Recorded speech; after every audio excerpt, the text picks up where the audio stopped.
She buried her husband with nothing but a prayer and a lie. 16 years later, men with guns came to collect what he'd left behind. And the only thing standing between Eleanor Grayson and a shallow grave in the snow was a 27-year-old trapper who had no business loving her, and every reason to. If you've ever been told your best days are behind you, stay with me. Because this story is about a woman who proved that surviving isn't the same as living, and that the fiercest battles aren't fought with rifles. They're fought inside the chest, in the quiet hours before dawn, when you have to decide who you still want to be. Drop your city in the comments. I want to see how far this story travels. Hit like, and let's begin. The first snow of November came early to the Blackstone Mountains, the kind that arrived without warning and stayed without mercy. By the third week, the pass road had disappeared under 4 feet of white silence, and Eleanor Grayson had not spoken a single word aloud in 11 days. She'd counted. Not because she was lonely, exactly. Eleanor had long since made her peace with quiet. But there was a difference between choosing silence and having it handed to you like a sentence, and lately the two had started to feel the same. She was 43 years old. Her hands were rough from splitting wood and hauling water and patching fences that the wind tore open again before the mud could dry. Her dark hair had gone silver at the temples sometime in the last 2 years. She wasn't sure exactly when, because she'd stopped looking in mirrors around the time she stopped expecting anything good to walk through her door. The trading post she ran sat at the edge of civilization, which was a generous way of saying it sat at the edge of nothing. 3 rooms built from mountain pine that had warped in the cold until the doors wouldn't close flush. A front room with a counter and shelves of dry goods, lamp oil, rope, tobacco, and a dozen other things that kept the sparse population of trappers and ranchers alive through winter. A back room that served as her kitchen, bedroom, and sitting room all at once. And a storage cellar beneath the floorboards that smelled of earth and old iron and something she'd never quite been able to name. Her husband, Thomas Grayson, had built it 20 years ago with money he claimed came from honest merchant work. Eleanor had believed him because she was young, and because he was handsome in that particular way that makes young women accept explanations they know are thin. Thomas had been dead for 8 years. The trading post was hers now, technically. In practice, it belonged to the First Territorial Bank of Harrow, which held a lien against the property that Eleanor had been chipping away at with the slowness of water wearing down stone. Some months she made enough to cover the interest and a little extra. Some months she didn't, and she'd go to bed calculating what she could sell and what she couldn't live without, and often the numbers didn't add up no matter how she arranged them. Her nearest neighbor, a rancher named Dodd, who ran cattle 3 miles south, had offered to buy her out 6 times in as many years. Each offer came with a smile that didn't reach his eyes, and a comment tucked inside it like a blade inside a handshake. "A woman alone up here, at your age. It's no kind of life, Eleanor. You ought to think about what's practical." She always sent him home with the same answer: the land wasn't for sale. What she didn't say was that the land was all she had left of anything. Not because she loved it, exactly, but because selling it would mean admitting that the life she'd built here, the cold mornings, the debt, the silence, had been for nothing. And she wasn't ready to admit that. Not yet. The afternoon Silas Rowan first walked through her door, Eleanor was behind the counter tallying a column of figures that kept refusing to come out right. She heard the creak of the front steps under boot weight and looked up expecting Dodd, or possibly the supply rider from Harrow who came every 2 weeks and always smelled like he'd been drinking since morning.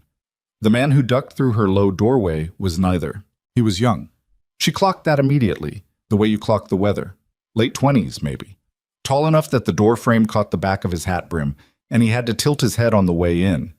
He wore a canvas coat that had been patched in 3 places, trail-worn boots, and he carried a rifle slung across his back with the ease of someone who'd been doing it so long he'd forgotten it was there. His face was lean and weathered beyond his years, the way men got when they spent most of their lives outdoors. A few days of dark beard, eyes that were a particular shade of gray-green that Eleanor would later find difficult to describe accurately, not because she couldn't find the words, but because she noticed them at all, which surprised her. He looked around the store with the unhurried assessment of someone accustomed to reading new spaces quickly. Then he walked to the counter and set down a small canvas sack that clinked with coin. "I need lamp oil, salt, dried beans if you have them, and whatever you charge for a spare wool blanket," he said. His voice was quieter than she expected. "And I'll pay a fair price. I'm not looking to bargain." Eleanor studied him for a moment. "I don't bargain," she said. "The prices are what they are." "Good." He met her eyes without any of the particular quality that men sometimes brought into her store. The slight condescension, the casual assumption that a woman running a place like this must be either desperate or foolish, or both. He just looked at her directly, like she was simply a person standing behind a counter. It was, she reflected later, more disarming than it had any right to be. She filled his order. He paid without complaint, loaded the items into his pack with practiced efficiency, and was nearly at the door when he stopped. "Your fence rail out back is split clean through," he said, without turning around. "Wind'll take it tonight if you don't brace it. Could take most of the rear section with it." Eleanor set down her pencil. "I know." "You have spare timber?" "I have what I have." He was quiet for a moment. Then he turned around, and there was no particular expression on his face, just a kind of thoughtful assessment. "I've got an hour before dark. I can fix it if you want. I don't need charity." "I know you don't." He said it simply, without offense. "I've got rope and timber in my rig that I'm not using tonight. Consider it a trade for the directions to the Henderson Creek Trail. I've been trying to find it for 2 days." Eleanor looked at him for a long moment. Then she told him how to find the Henderson Creek Trail. And Silas Rowan went out back and fixed her fence in the dying light, working with the focused competence of someone who didn't need to be told twice how to do anything. He was gone before she thought to ask his name. He came back 4 days later. He bought more supplies. Not more than he needed, she noticed, just what he'd actually run out of. And this time he mentioned that one of her water barrels had a slow leak that would become a faster one if it sat in the freeze-thaw cycle another week. "I noticed it when I was working on the fence," he said. "How do you know it's still leaking?" "I don't. I'm guessing." Eleanor went out and looked. He was right. His name, she learned, was Silas Rowan. He was a trapper by trade, which meant he moved through the Blackstone High Country following a circuit of lines he'd set over several seasons, checking in at the trading post every week or two when his route brought him through. He talked without waste. He didn't fill silences with noise the way some men did, the ones who were uncomfortable unless they could hear themselves speaking. By December, he'd repaired the water barrel, rehung the storage room door that had been sticking since September, and helped her stack 2 cords of wood along the south wall where it would stay driest. He never asked for payment beyond what they'd agreed on, and he never made the work into something larger than it was. Didn't stand back and survey it with the look that said, "You'd have been in real trouble without me." He just did what needed doing and moved on. Eleanor found this so deeply unusual that, for several weeks, she spent time trying to figure out what he actually wanted. Everyone wanted something. Her husband had wanted her silence. Dodd wanted her land. The bank wanted her money. Strangers who did favors were generally working towards something, and the longer it took them to reveal it, the worse it usually turned out to be. But December became January, and January brought cold that dropped the temperature to the point where the sap in the pines cracked like rifle shots in the night. And Silas Rowan kept coming through her door every week or two with nothing on his face but straightforward purpose, and she still couldn't figure out his angle. She started to think, tentatively, against her better judgment, that maybe there wasn't one. It was in the deep of January that he started staying through the worst nights. Not inside. She hadn't offered that, and he hadn't asked. He slept in the barn when the storms came down hard enough that traveling would be dangerous.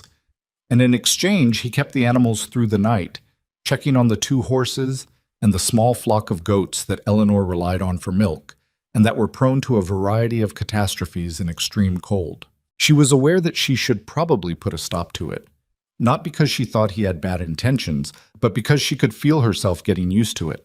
The sound of someone else moving around the property in the mornings, a lamp burning in the barn window, footsteps on the porch that weren't hers. One evening in late January, she made soup, thick venison broth with root vegetables. And there was more than she needed for one person, which was a fact she had been aware of when she made it.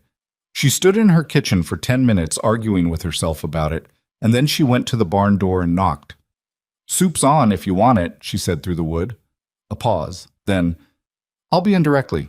He sat at her kitchen table and ate 2 bowls of soup without ceremony, and she sat across from him and ate one bowl, and for a while neither of them said anything. Outside, the wind worked at the eaves and the snow ticked against the window glass. "You've been out here a long time," Silas said eventually. Not a question, more like a thing he'd been thinking about that finally made it to his mouth. 14 years, alone the last 8. Since Thomas died. He nodded, looking down at the bowl. "Hard country to be on your own in." "Harder than I expected," Eleanor said, which was probably the most honest thing she'd said to another person in 2 years. She hadn't planned to say it. It came out before she could stop it, and she sat with the discomfort of that for a moment before deciding it didn't need to be taken back. "Why'd you stay?" he asked. "Where would I go?" "That's not an answer." She looked at him across the table, this quiet young man with his worn coat and his careful eyes, and she felt something turn over very slowly in her chest. Not warmth exactly, or not only warmth. Something more complicated. Something she didn't have a name for anymore, because she'd been telling herself for so long that she was past the age of feeling things like this. "The land's mine," she said finally, "or close enough to mine that it amounts to the same thing. I worked for it. I'm not going to hand it over to a bank or a man like Dodd just because it's difficult." Silas nodded slowly. "Good reason." "What about you?" she said, because she'd been wanting to ask for weeks and had kept not asking. "You've been running this circuit since October. Most trappers head south by January." Something shifted slightly in his expression, barely enough to see, but she'd been watching him long enough by then to notice. A kind of careful stillness. "I've got business in the territory," he said. "Trapping business." Among other things, she held his gaze for a moment. He didn't look away, but he didn't elaborate either. And Eleanor, who had learned over a long life that pressing men on things they didn't want to say rarely produced the truth anyway, let it go. After he left that night, she washed the bowls and stood at the window looking out at the dark for a long time. "Stop it," she told herself. She didn't entirely listen. February arrived with a thaw that was brief and treacherous, the kind that turned the trail to mud just long enough to let people think spring was coming, and then slammed back into frozen iron within a week. Silas came through during the thaw, quieter than usual, and Eleanor noticed that he scanned the tree line when he tied his horse out front in a way he hadn't done before. She didn't mention it, but on the third day of the freeze-back, when he came in for coffee, a habit that had developed so gradually she couldn't have said exactly when it started. She put 2 cups on the table and sat down across from him before he could take his coat off. "Tell me what you're actually doing up here," she said. He looked at her. His hands were wrapped around the cup. Outside, the wind had come back, that low, steady howl that in the Blackstone could go on for days. "Trapping," he said. "Silas." His jaw tightened almost imperceptibly. He looked down at the coffee, then back up. "There's a man," he said. "Been working through this territory for 3 years. He runs a crew, gunmen, hired out for the kind of work that doesn't get written in contracts. About 2 years back, he killed my brother." He said the last sentence without any particular change in his voice, which was somehow worse than if he'd said it hard. "I've been following him north. I know he came through this pass sometime in the fall. I've been running the circuit to try to pick up his trail." Eleanor sat with that for a moment. "And if you find him?" "When I find him." He looked up, and for the first time she saw something behind those gray-green eyes that was neither quiet nor careful. "I'll do what needs doing." She thought about asking more. "What does that mean? What are you planning? Is this going to bring trouble to my door?" And then didn't, because she already knew the answer to the last question, and she didn't want to say it out loud. "His name?" she said instead. "Caleb Voss." The name meant nothing to her then. 3 weeks later, it would mean everything. What? Valentine's Day came and went, which Eleanor only noticed because the supply rider from Harrow brought a letter from the bank, and the date was printed at the top. The letter informed her, in the patient language of institutions that don't need to raise their voice, that her next payment was due in 30 days, and that failure to meet this payment would initiate proceedings. She sat with the letter for a long time, doing the math she already knew the answer to. That evening, Silas found her at the kitchen table with the papers spread in front of her and the lamp turned up high. And he didn't ask what was wrong because the answer was obvious from across the room. "How much?" he said. None of your concern. Eleanor. She looked up at him. He was standing in the doorway to the kitchen, hat in his hand, and there was something in his face that made her want to look away, because it was too direct and she hadn't built up defenses against it yet. Enough that I can't cover it and keep the lights on, she said. I'll manage. How? I'll figure it out. He pulled out the chair across from her and sat down without being invited, which was such an ordinary thing, such a thing that a person did when they knew they were welcome, that it caught in her throat for a second. Let me help, he said. You don't have money to spare. I know what trappers make. I have some saved. No. Eleanor, no. She said it firmly, and she made herself hold his gaze as she said it. I'm not taking your money, Silas. That's not something I'm willing to do. He was quiet for a moment. What this is, he said slowly. She said nothing. He leaned forward slightly, elbows on the table, and he was close enough that she could see the particular lines at the corners of his eyes that weather and sun and years of squinting into mountain distances had put there, close enough that she was very aware of the stillness between them.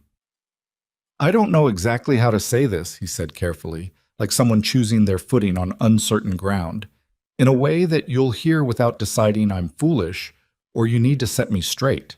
Her heart was doing something inconvenient. Then maybe don't say it. Eleanor. His voice was quiet and completely steady. I think you know I'm not up here just for the trapping. She stood up then. She went to the window and stood with her back to him, looking out at the dark where the snow caught the lamplight and glowed faint silver. Her arms were crossed, and she was aware that she was holding herself together with some effort. Silas, she said carefully, you're 27 years old. Yes, I'm 43. I know how old you are. Then you understand what I'm telling you. I understand what you think you're telling me, he said. That's not the same thing. She turned around then because she needed him to hear her and she couldn't do it with her back to him. He was still sitting at the table, still watching her with that level, direct quality that she'd never quite gotten used to. I'm far too old for your future, she said. The words came out even, which cost her more than she would have admitted. You have decades ahead of you. You'll want... Don't, he said. A family, children. Eleanor. He said her name quietly, but with enough weight that she stopped. He stood up then, slowly, and he didn't come closer, just stood there across the table from her with his hat still in his hands. Don't tell me what I'll want. I know what I want. I've known for a while. Then you're being foolish. Maybe. He said it without defensiveness. I've been called worse. I can't. She stopped, tried again. This doesn't make sense.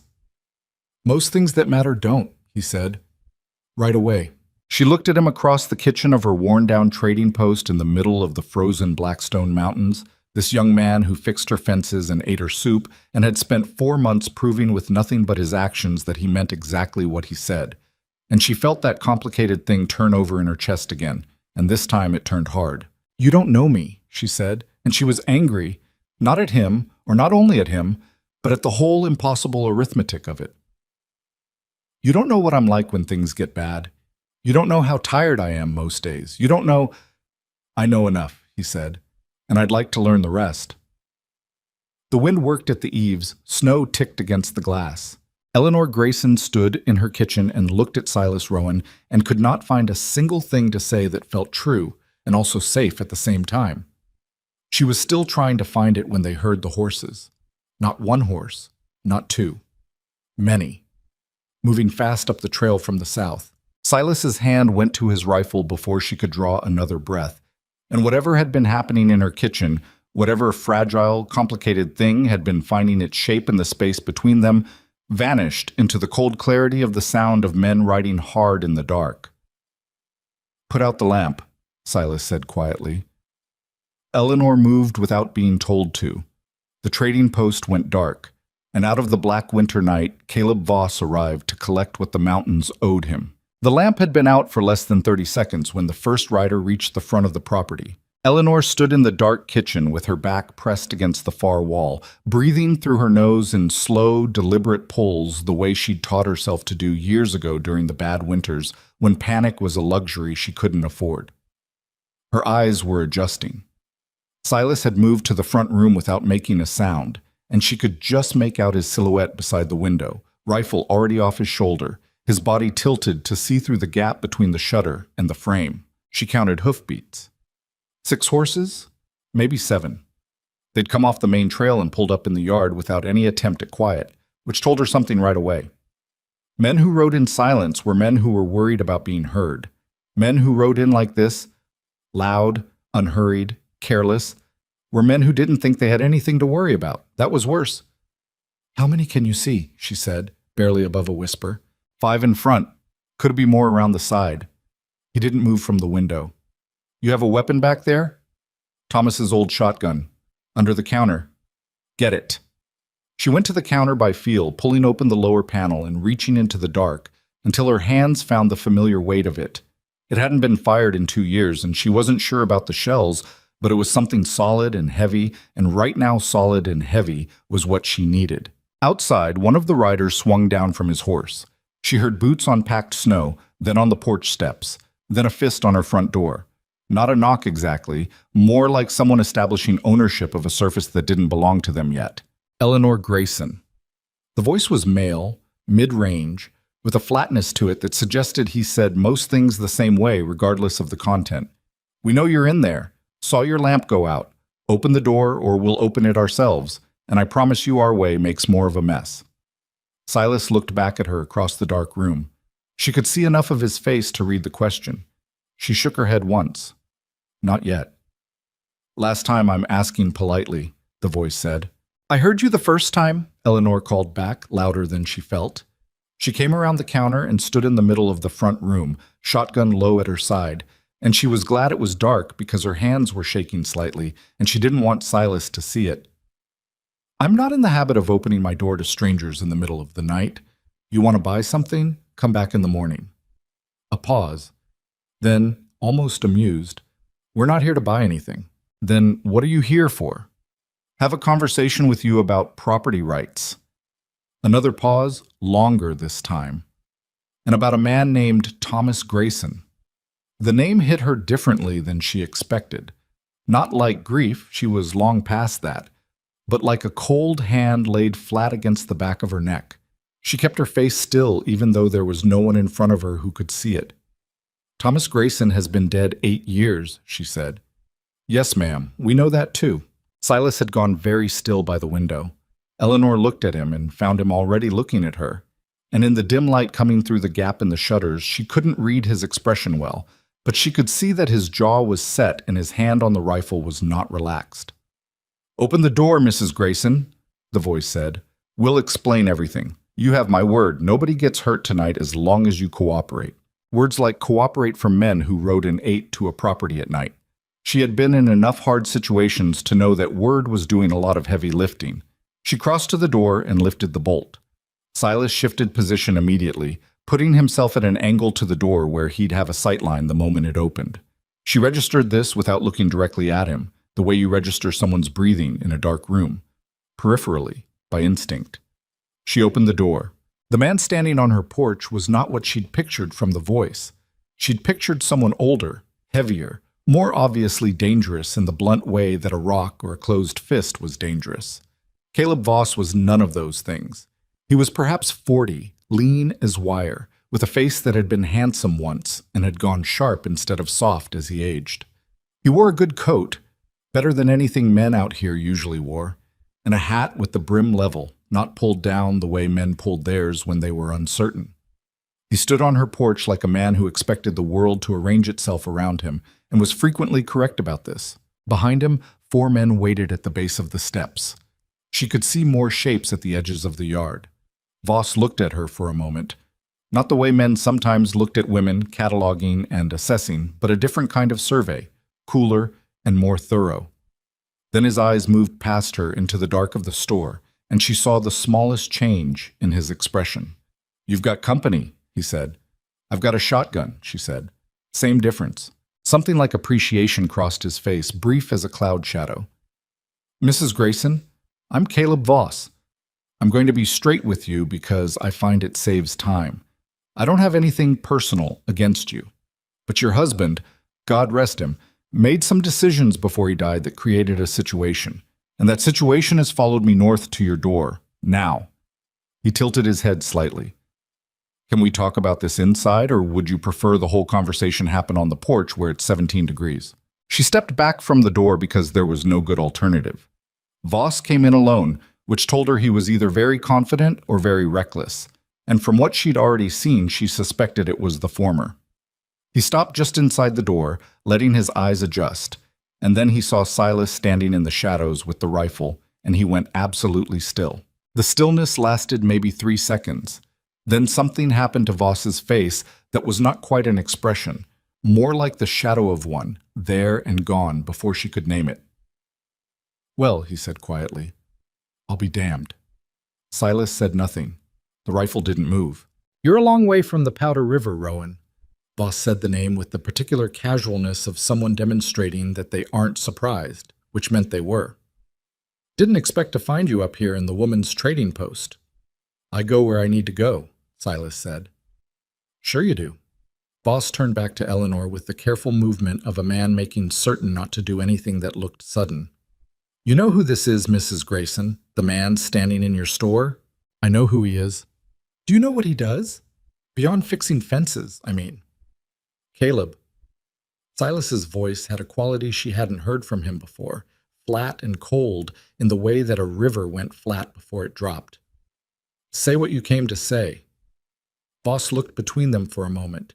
Then he turned to Eleanor and said, without any particular drama, "Your husband stole $40,000 in railroad gold." The room was very quiet. Eleanor heard the wind against the shutters. She heard one of the horses outside stamp and blow. She heard her own blood in her ears. "That's not possible," she said. "I wish that were true. Would make this simpler." Voss moved to her counter and leaned against it in a way that suggested he'd decided the immediate situation wasn't going to turn lethal in the next 60 seconds, and had adjusted his posture accordingly. 19 years ago, Thomas Grayson worked as a freight coordinator for the Sierra Pacific Line out of Hollings. He had access to cargo manifests, loading schedules. He and 2 other men intercepted a gold shipment in the Alcott Pass, 40 bars, bound for the Federal Mint in Carson City. They killed the 2 guards. "Thomas wasn't—" She stopped. Her mouth had gone dry. "I know what he was to you," Voss said, not unkindly, which was somehow worse than cruelty. "But people are generally a few different things at once, Mrs. Grayson. His partners were caught inside the year. Thomas wasn't. He'd already used his cut of the gold to buy land up here, build this place, build you both a life." He paused. "The problem is the gold was never recovered. His partners went to their graves swearing Thomas had the lion's share, closer to 30 bars, hidden somewhere on the property." Eleanor's hands were very steady now. The shaking had stopped sometime in the last 2 minutes, replaced by a stillness that she recognized as the particular quiet her body produced when things became bad enough that panic was no longer a useful option. "You said Thomas's partners were caught," she said. "You said they died." "Their organization didn't." Voss looked at her steadily. "I work for the men who've been waiting 20 years to recover that gold. I'm not going to pretend that's a noble enterprise, but I'm also not here to burn your house down if you'll simply help us find what we're looking for. And if I don't know where it is, then we look together. And when you find it," Voss smiled for the first time. It didn't make him look friendlier. "We go away." The shot came from outside, sharp and flat through the winter air, and it wasn't aimed at the building. It was a signal. Eleanor felt it in her chest before she understood what it meant, and then she understood. Someone outside had spotted something, or someone. Silas was already moving.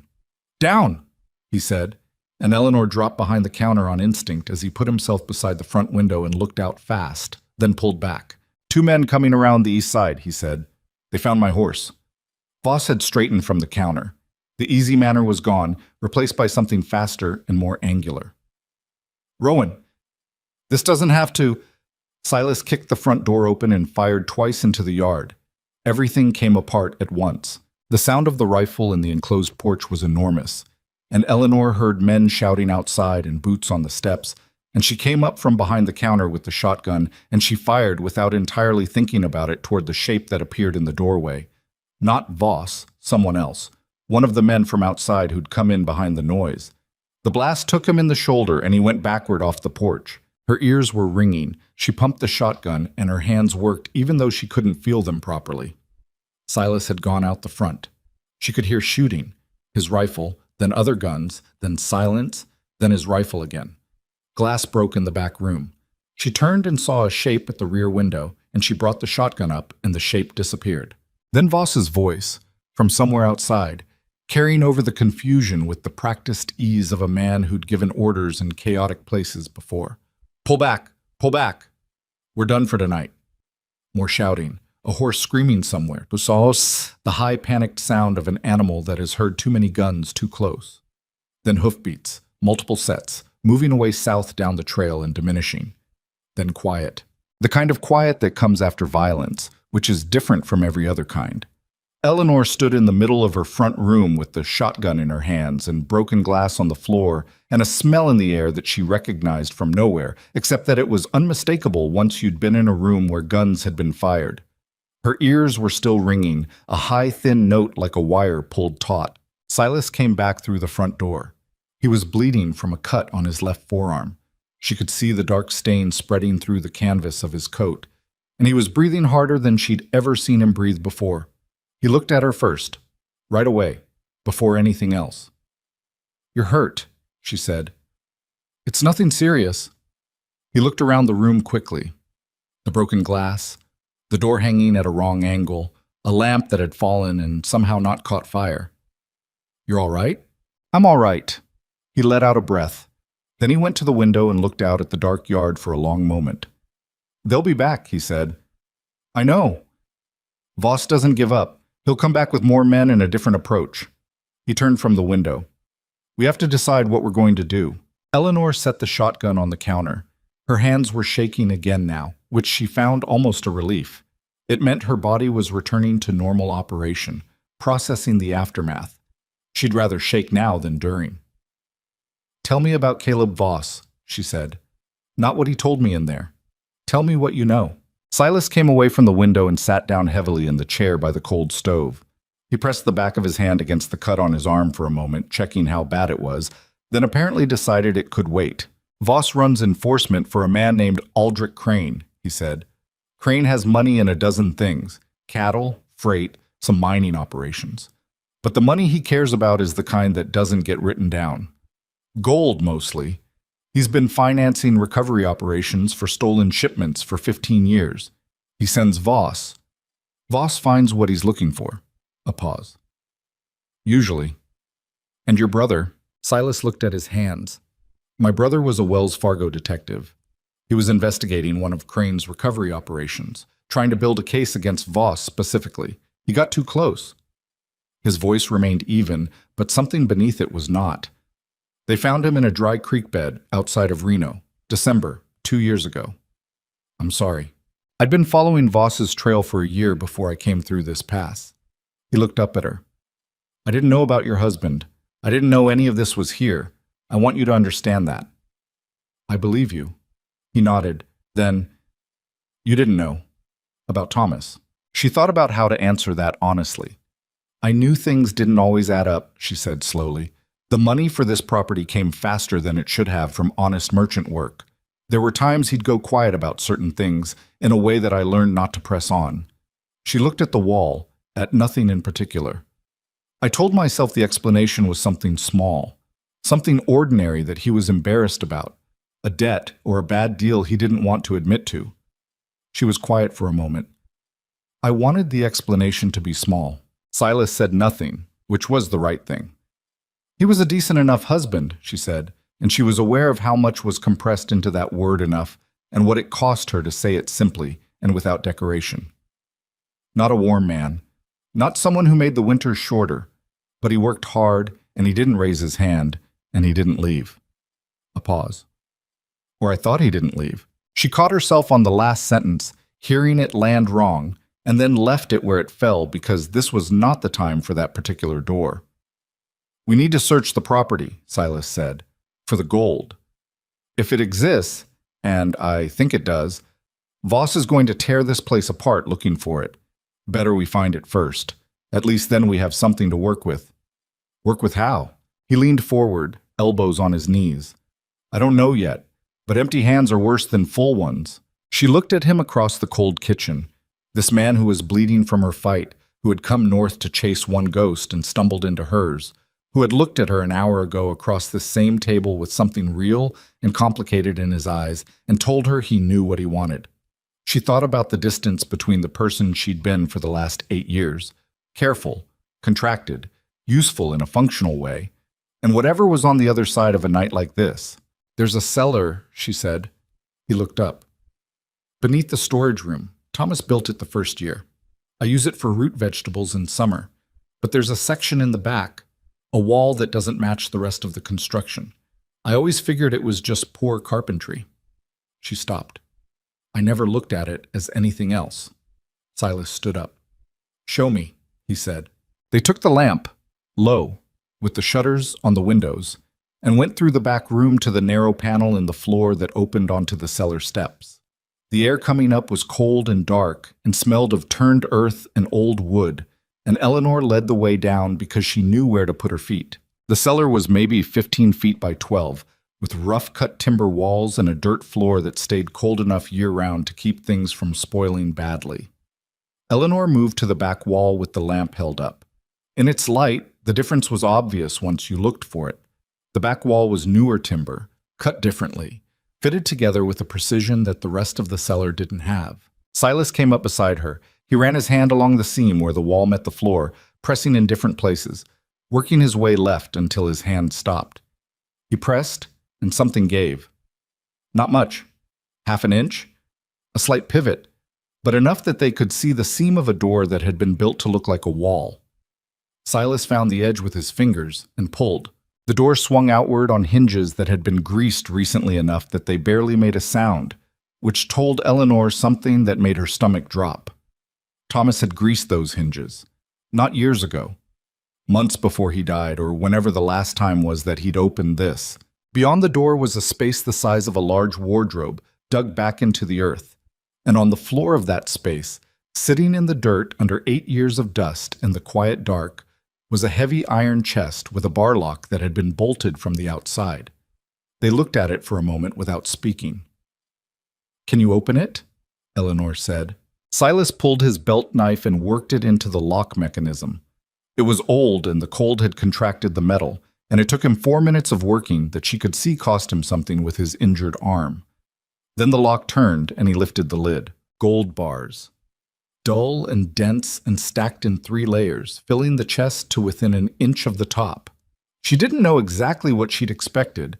Doubt, maybe, the relief of finding nothing, but the sight of it hit her somewhere between her stomach and her chest. So it was true. All of it. Silas reached into the chest and moved the top layer carefully, checking the space beneath. His hand found something that wasn't metal. He pulled out a bundle of papers tied with old twine.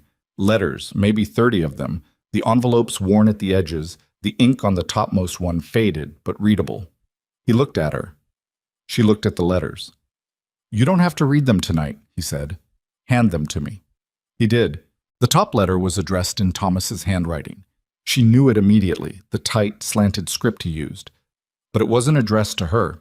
The name on the envelope was a woman's name she didn't recognize, and the postmark was from a town 300 miles west, and it was dated 6 months before Thomas died. Her hands were very steady as she opened it. She read the first paragraph standing in the cellar with the lamp held in one hand and the paper in the other, and what she read was not the confession of a man who had stolen and hidden and lied. It was a love letter. A detailed, specific, completely ordinary love letter from Thomas Grayson to a woman named Cora Vane, describing the life he was planning for the two of them in California, the money he had set aside, the spring when he intended to leave. She didn't read the rest of it. She didn't need to. 16 years of marriage, 8 years of widowhood, during which she had carried quietly and mostly alone the guilt of a woman who suspected she had never been quite enough, not warm enough, not easy enough to love, not sufficient to make a decent man want to stay. She folded the letter. She put it back in the envelope. "Eleanor," Silas said, "I'm all right." "You don't have to be all right." She looked at him then, and something in her face must have been plainly visible because he didn't say anything else. He just stood there in the cold dark of the cellar and waited. The way he'd learned to wait, without making the silence into a demand. She was not going to cry in a cellar over Thomas Grayson. She made that decision with the same flat practicality she'd applied to most of the hardest things in her life. Maybe later. Not now. What she felt beneath the cold shock of it was something she hadn't expected. Something that felt inconveniently and unmistakably like the first breath after a long time underwater. "He was going to leave," she said. Not quite a question. Not quite a statement. "Looks that way." She set the bundle of letters on top of the gold. 30 bars, she said. Her voice was level. $40,000. And Voss is coming back with more men to take it. Yes. Then we need a plan. She turned and looked at the iron chest, at the lamplight catching the dull gleam of the bars. "Because I am not running." Silas looked at her for a moment. Something moved behind his eyes. Not surprise, exactly. More like confirmation of something he'd already suspected about her. "No," he said. "I didn't think you would be." They stood in the cellar of her trading post in the middle of the frozen Blackstone Mountains, with 30 bars of stolen gold at their feet, and a dead man's letters on top of them, and an unknown number of armed men somewhere south on the trail. And Eleanor Grayson felt the last of the old weight begin to shift in her chest. Not gone. Not yet. But loosening. She picked up the lamp. "Come on," she said. "Your arm needs looking at, and we have a lot of work to do before morning." She cleaned his arm by lamplight at the kitchen table, working with the efficient hands of a woman who had spent 14 years in a place where the nearest doctor was 2 days' ride in good weather and 4 in bad. The cut was deep enough to need binding, but not deep enough to need more than that. Which was fortunate because all she had was clean linen strips and a bottle of whiskey she kept for exactly this kind of purpose, and almost never touched otherwise. Silas sat with his coat off and his jaw set and said nothing while she worked, which she appreciated.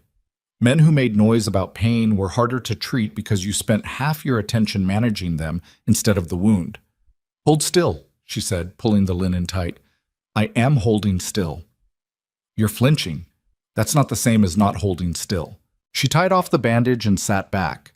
He rotated his arm experimentally, testing the range of movement, then nodded once, his version of approval. Outside, the wind had dropped to something manageable, which was the mountain's way of pretending the night had been ordinary. The yard was empty as far as she could tell, but she'd shuttered all the windows after the shooting, and she wasn't going to unshutter them until she had a better sense of what Voss had left behind, if anything. "He'll come back in daylight," Silas said. He was looking at the kitchen wall the way he looked at things he was thinking through. Not seeing the wall, seeing past it. Voss doesn't like working in the dark if he has a choice. Too many variables. Then we have a few hours. A few hours to do what, exactly? Eleanor had been thinking about this since the cellar. She'd been thinking about it while she looked at Thomas's letters, and while she carried the lamp back upstairs, and while she boiled water for the linen strips, running the problem the same way she ran the trading post's accounts. Not looking for a perfect solution, but for the best available one, given what she actually had. "But we can't outrun them," she said, "not in February with the pass road the way it is. Even if we loaded horses tonight, they'd catch us before we reached Harrow." "Agreed. And we can't wait them out. Once Voss goes back and gets reinforcements, we don't have the firepower to hold this building." "Also agreed." "So we don't do either of those things." She looked at him across the table.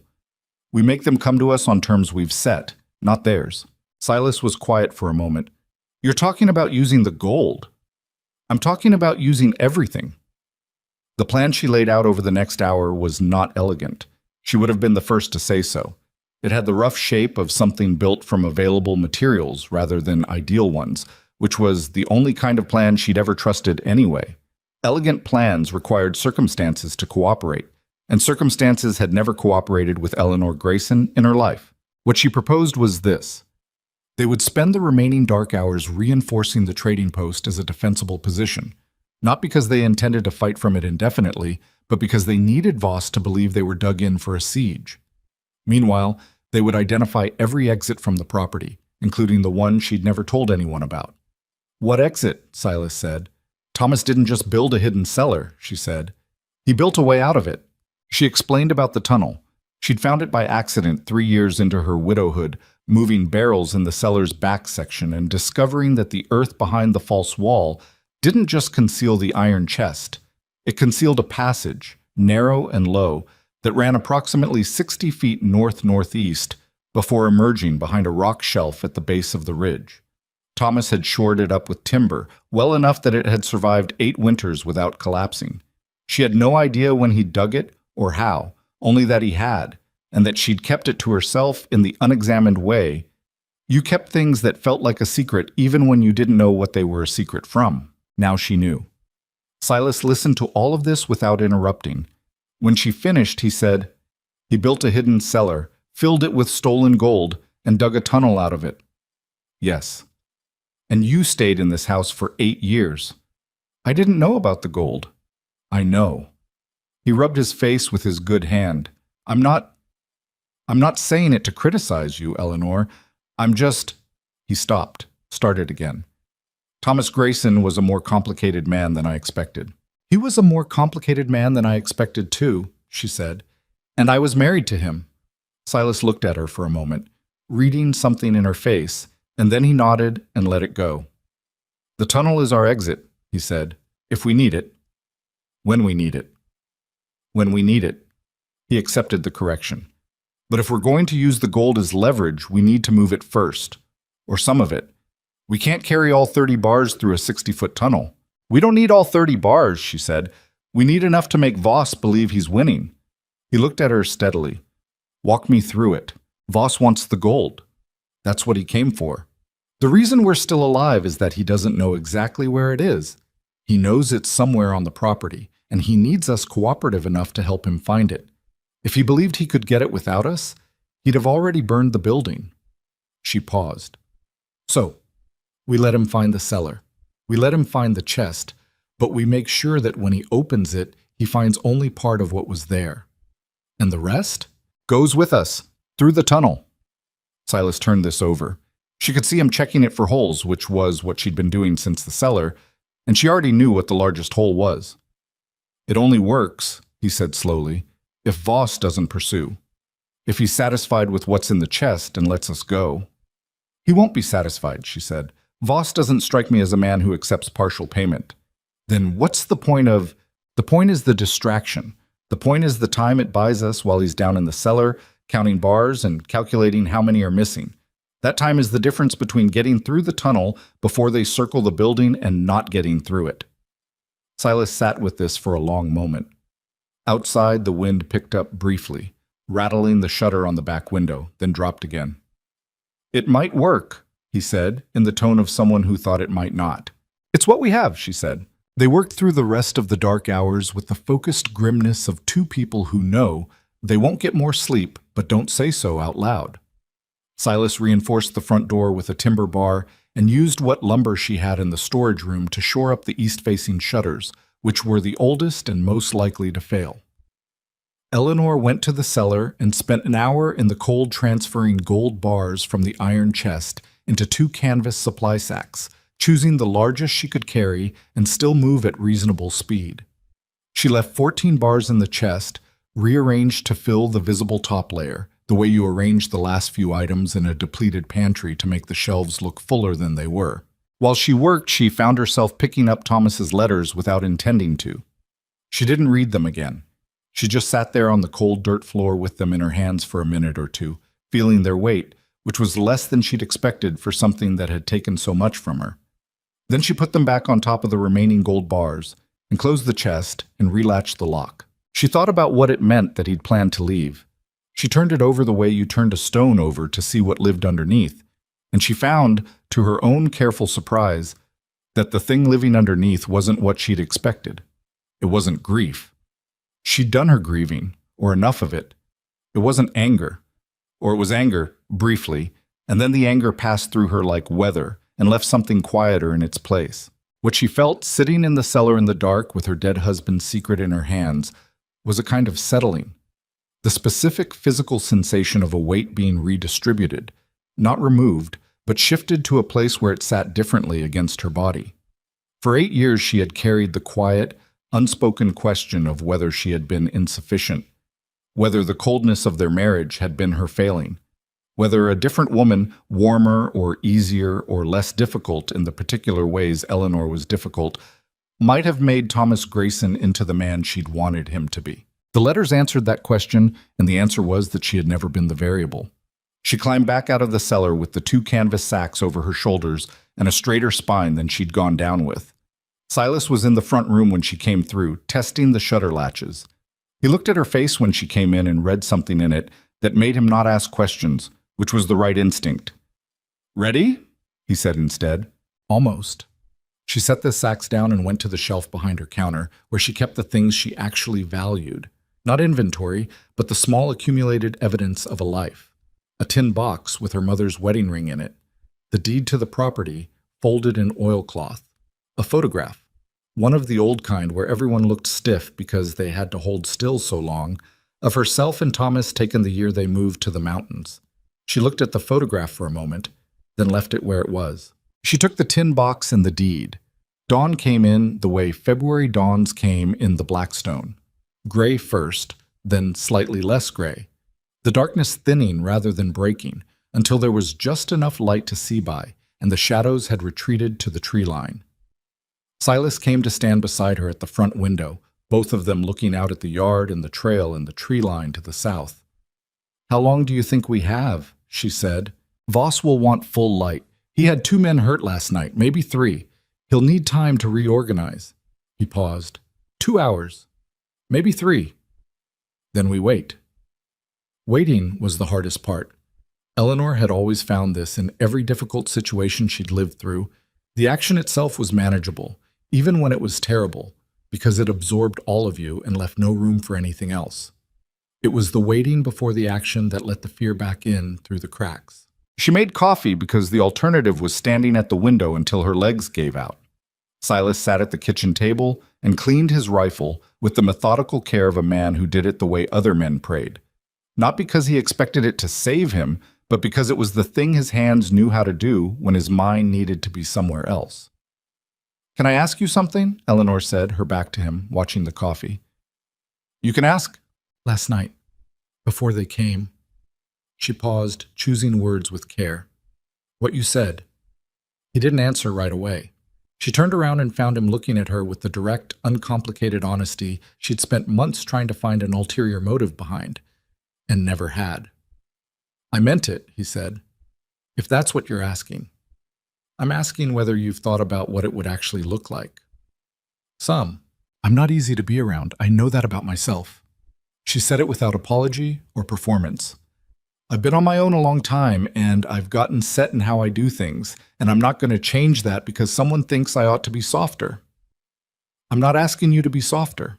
And I have nothing to offer you in the way of—" She stopped, frustrated with herself for not having the right shape for what she was trying to say. "I'm 43 years old, and I have debt and a trading post that might burn down today. Eleanor, I'm being serious. So am I." He set the rifle down. "I'm not asking for a negotiation. I'm not asking for anything right now except for you to know that what I said, I meant. The rest of it we can figure out if we survive the day." She looked at him for a moment. "That's a fairly large if." "Yes," he said, "it is." The first rider appeared at the tree line shortly before 8 in the morning. Eleanor saw him from the front window. A single horseman sitting still at the edge of the pines, watching the building. A scout, checking whether anyone had run in the night. She pulled back from the shutter before he could see movement. "They're here," she said. Silas was on his feet immediately, rifle in hand, moving to the angle of the window he'd used the night before. "How many?" "One visible. More behind him in the trees." He looked. "I count 3 horses in the pines. Could be more." He pulled back. "Voss will come in from 2 directions this time. He's not going to make the same mistake twice." They had maybe 10 minutes, possibly less. "Cellar door," she said. Leave it open? Leave it slightly open. Obvious enough that a man looking for something would notice it. Not so obvious it looks staged." He went to the storage room and came back in 40 seconds. "Done. The sacks are at the bottom of the tunnel stairs." "I know. I put them there." Of course he had. She looked around the front room, The broken glass she hadn't swept up, the lamp that had fallen and not caught, the timber bar across the front door, the shotgun on the counter with 2 shells left in it. The physical record of a night she would spend a long time unpacking later, assuming later was something she got. Silas. She turned to him. He was already looking at her. If something goes wrong, she started. Don't. Let me finish. If something goes wrong and only one of us makes it through the tunnel, the sacks go with whoever that is. Don't stop. Don't come back. Eleanor, I'm serious. He held her gaze for a long moment, and she could see him deciding whether to argue and deciding not to. Not because he agreed with her, she knew, but because he understood that she needed to say it. Same goes for you, he said quietly. Outside, more riders came out of the trees. She counted 6 from the window, then 8. Then she stopped counting. Voss came last, riding a dark horse, unhurried, and he stopped in the center of the yard and looked at the building the way he'd looked at her the night before, with the patient assessment of a man who believed he had already won and was simply working out the administrative details. He called out from horseback, Mrs. Grayson, I've got 12 men with me this time, and I've got someone with a torch at the back of the building. I'm going to give you 60 seconds to open that door before I give him the word. Silas looked at Eleanor. Eleanor looked at the cellar door, left ajar in the storage room. Then she looked at the 2 canvas sacks that were not visible from where Voss sat on his horse. Trust the plan, she said, mostly to herself. She lifted the timber bar from the front door and opened it. Voss rode his horse to the base of the steps and looked down at her from the saddle with something that might have been respect if it had been a different situation. Where's Rowan? He said. Gone, she said. He left before dawn. We had a disagreement about what to do, and he made his choice. Voss studied her face. She held it still and gave him nothing, which was a skill she'd developed over years of difficult men at her counter and difficult months at the bank. You going to tell me where the gold is? He said. I'm going to show you, she said, because I want you to take it and leave and not come back. Whatever Thomas did, whatever he owed, take it and go. She led him into the building herself, which was her choice and not Silas's, and she watched Voss's eyes find the cellar door in the storage room within 10 seconds of entering the back of the building, which told her everything she needed to know about how carefully he'd prepared for this morning. He sent 2 men down first, which was smart. She heard them moving around in the cellar, and then a shout. Not alarm, triumph, and then the sound of the iron chest being dragged across the dirt floor. Voss stood in the storage room doorway and looked at her while his men worked below. His expression was almost pleasant. 14 bars, one of the men called up. Heavy ones. Something changed in Voss's face. Not anger. Not yet. More like the first cold breath of it, still controlled, the way a fire looked just before it caught. 14, he said very quietly. That's what Thomas left, Eleanor said. Thomas had 30. Thomas had many things he never told me about. She held his gaze. 14 bars of railroad gold is what's in that chest. That's what I can give you. The pleasant expression was entirely gone now. Voss looked at her with the flat, patient attention of someone doing a calculation, and Eleanor could feel him running the numbers. How much time she'd had, what she could realistically have moved, where the rest might be. And she kept her face still and her breathing even, and she counted silently. 1, 2, 3. Behind her, from somewhere in the building that sounded like the kitchen, she heard a sound that wasn't Voss's men. A small, specific sound. The creak of a particular floorboard, the third one from the left in the kitchen, the one she'd been meaning to fix since September. Silas, who was supposed to be at the tunnel entrance, waiting. She did not look toward the kitchen. 4, 5. There's more gold on this property, Voss said. I gave you what I have. I don't believe you. I know you don't. She didn't flinch. But I also know you're a practical man. 14 bars is 14 bars. You can spend the next week tearing apart every floorboard and ridge line on this property, looking for the rest, and maybe you find something and maybe you don't. Or you can take what's in that chest and be 4 days south of here before the next storm comes in. Voss looked at her for what felt like a very long time. Then something shifted behind his eyes. Not agreement, but the decision to defer the disagreement. Get the chest up, he said to the men below. Eleanor stood in her storage room and watched them haul the iron chest up the cellar steps, with the controlled effort of men who understood the weight of what they were carrying, and she kept counting silently. And she did not look toward the kitchen, and she did not look toward the storage closet in the back corner where the tunnel entrance was concealed behind a false wall that Thomas had built with the same careful deception he'd apparently applied to everything in his life. And then she smelled smoke. Not wood smoke. The specific wrong smell of something catching that shouldn't, of oil and old timber and the particular acrid quality of a fire that hadn't been set in a fireplace. She looked up. Through the small gap at the top of the rear shutter, she could see the orange edge of something that was not dawn light. The man with the torch at the back of the building. Voss had given the word before he came inside. The negotiation, the chest, the counting of bars, it had all been performance. He'd decided before he rode into the yard that the building was going to burn regardless. "You already told him," she said. Voss looked at her with something that might have been regret if he were built differently. "I told you I had 12 men, Mrs. Grayson. I didn't say they were all waiting on my instruction." The smoke was thickening. She could hear it now. The particular low roar of something feeding, growing, finding more of itself to consume. She had perhaps 4 minutes before the back of the building was fully involved. She had 30 feet between her and the storage closet, and Caleb Voss was standing directly between her and it. "Eleanor." Silas's voice from the kitchen doorway, level and clear. Voss turned. Silas fired. The shot took the man on Voss's left before he could bring his weapon up. And then everything came apart for the second time in 12 hours, and Eleanor stopped counting and ran. She went right, not toward the kitchen where Silas was, not toward the front door where Voss's men were now pouring in, but right into the storage room, past the iron chest that 2 men were struggling to lift, past the cellar door, to the back corner and the false panel.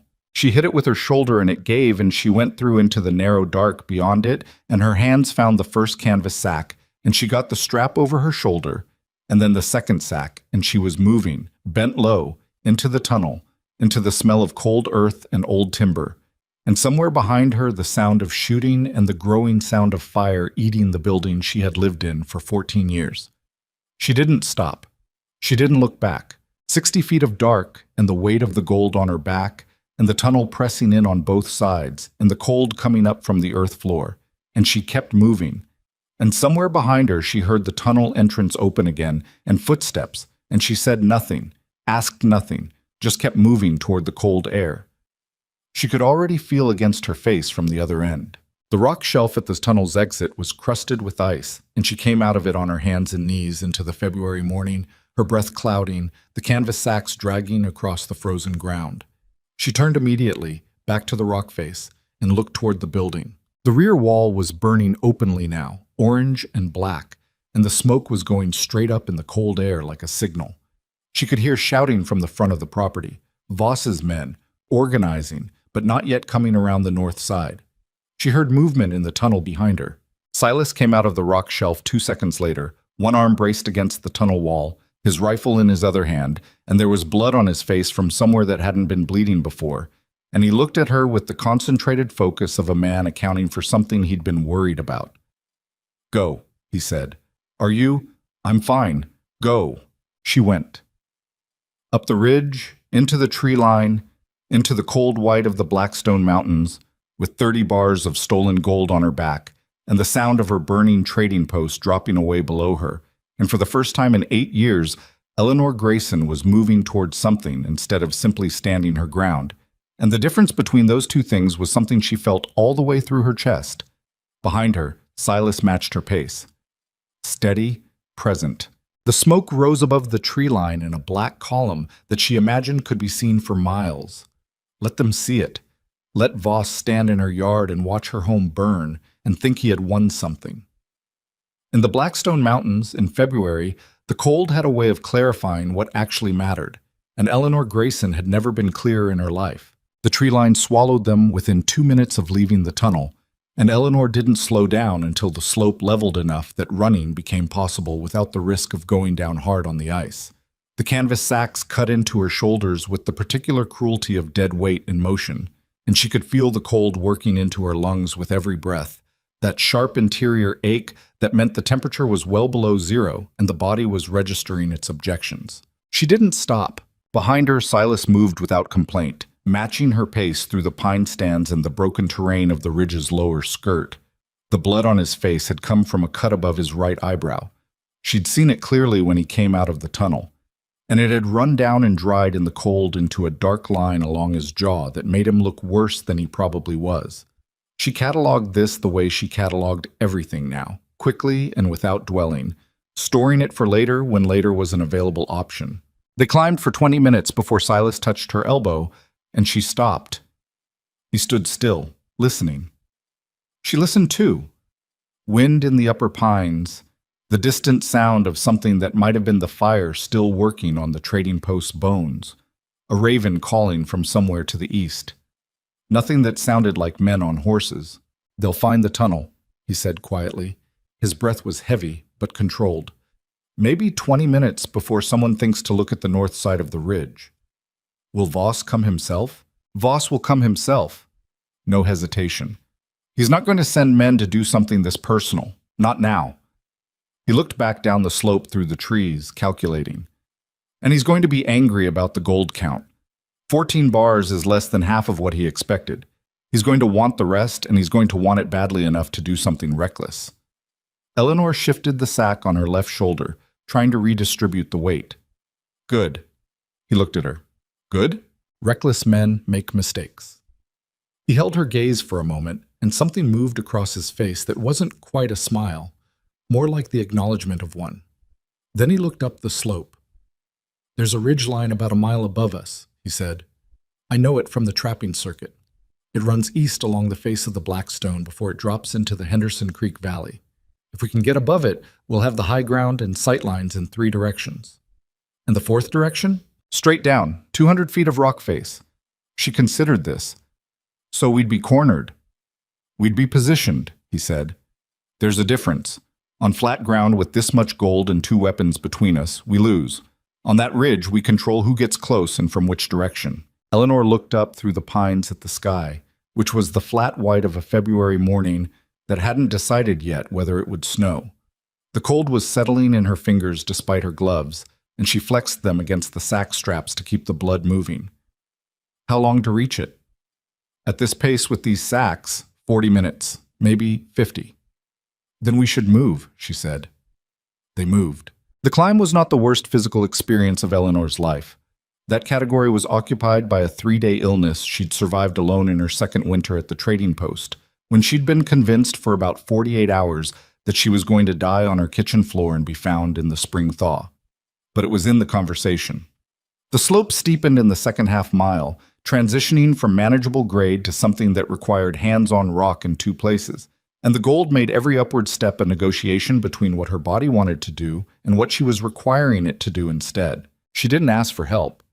Silas didn't offer it in a way that would have required her to accept or refuse. What he did instead was position himself slightly below and to her left on the 2 worst sections, not touching her, not bracing her, just there, close enough that if her footing went, he could do something about it before she went far. She noticed this and said nothing about it, which was its own kind of acknowledgement.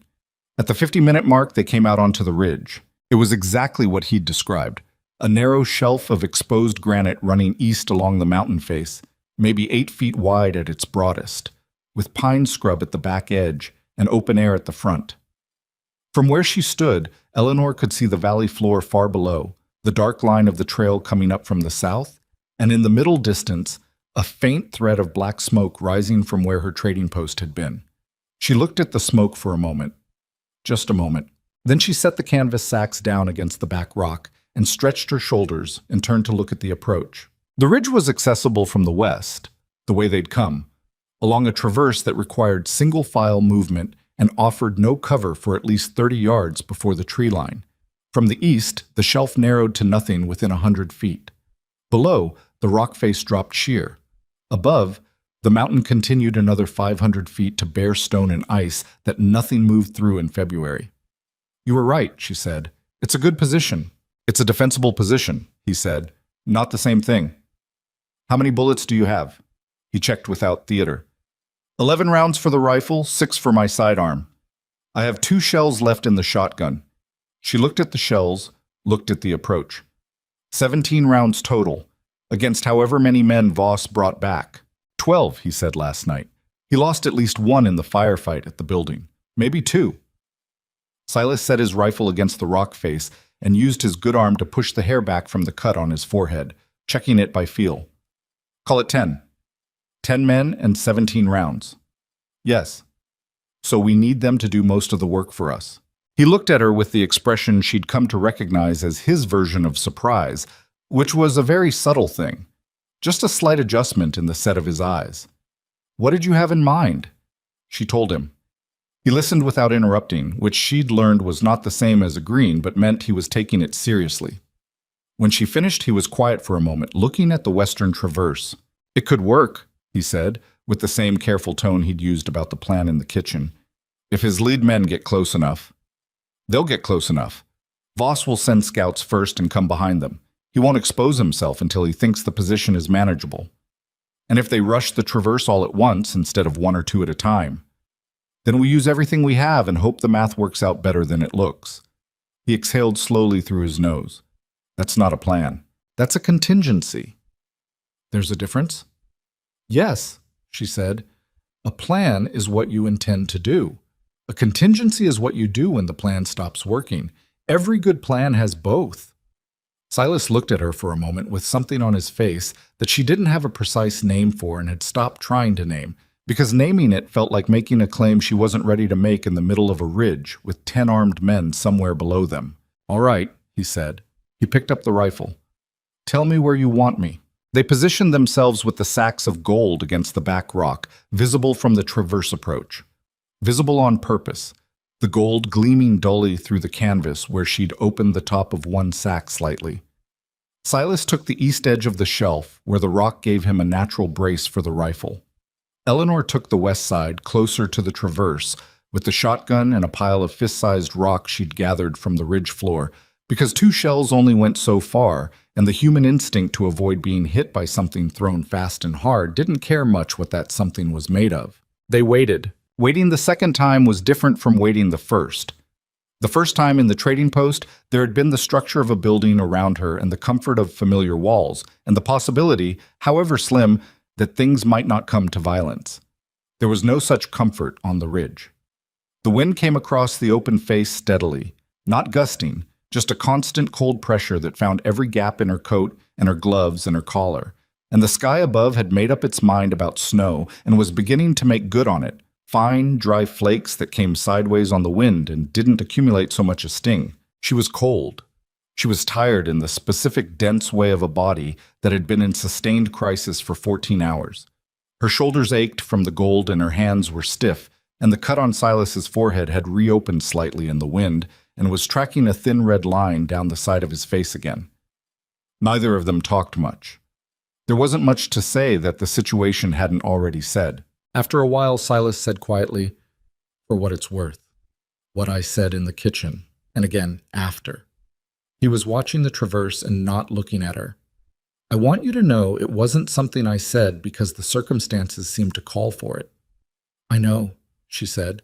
"I'm not a man who says things because circumstances call for them." "I know that too." He glanced at her then, briefly, before his eyes went back to the traverse. "Are you going to make me wait until we're off this mountain to know if there's any chance you—" "Yes," she said, a pause. "That's an answer, at least." "Silas." "I know. Focus. Focus," she agreed. The first scout appeared at the west end of the traverse 18 minutes after they'd taken position. He was good. She'd give him that. He came low and used the scrub pine for cover and stopped for a full minute at the tree line before committing to the open section, scanning the ridge shelf with the careful attention of a man who'd been in bad positions before and had learned from the experience. He saw the gold. She watched him see it.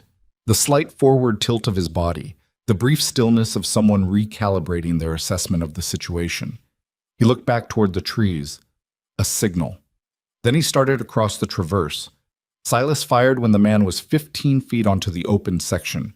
The shot was deliberately wide, close enough to send rock chips off the granite 2 feet to the man's left, far enough that it was clearly a warning rather than an attempt.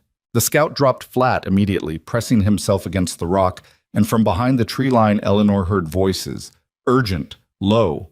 Then Voss's voice, carrying clearly even at this distance with that same flat authority, "Rowan, I know that's you. Come out where I can see you." Silas didn't answer. Voss again. "You've got nowhere to go. That ridge has one way on and one way off, and I've got 9 men covering the tree line. You're going to run out of bullets before I run out of men." "He's not wrong about the math," Silas said quietly to Eleanor. "He's wrong about one thing," she said. "What's that?" She looked at the canvas sack with the open top, at the gold bars catching what pale light came through the snowfall. Then she looked at the traverse. "He thinks we're defending a position. We're not."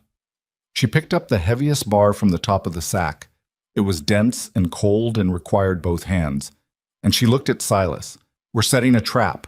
She raised her voice then, cutting across the wind toward the tree line. "Mr. Voss, I have 16 bars of gold on this ridge. The rest is at the bottom of the tunnel.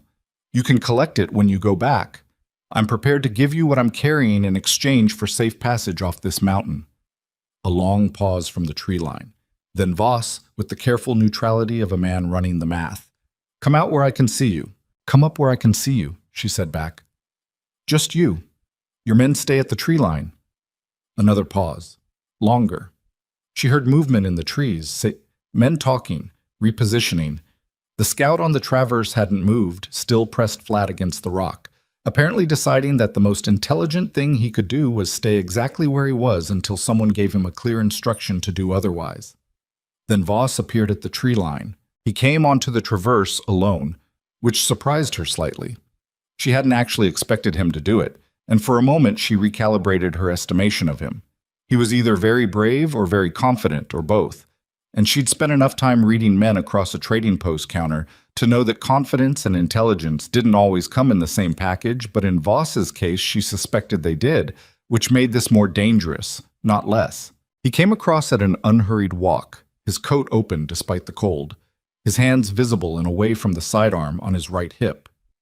The scout on the ground pushed himself up to a crouch as Voss passed and fell in 3 steps behind him, because that was the kind of authority Voss carried. The kind that reorganized the people around him without requiring words. They stopped 8 feet from the edge of the shelf. Voss looked at the gold sack, then at Eleanor, then at Silas and the rifle. His eyes moved over all of it with the systematic quality of a man pricing things. 16 bars, he said. 16, Eleanor said, and the rest is in the tunnel. What's left of it? Some of it didn't survive the fire. Gold melts, Mr. Voss, at high enough temperatures. He looked at her with the expression of a man who didn't entirely believe her but was doing the cost-benefit of pushing the point. "What do you want?" "I told you. Safe passage.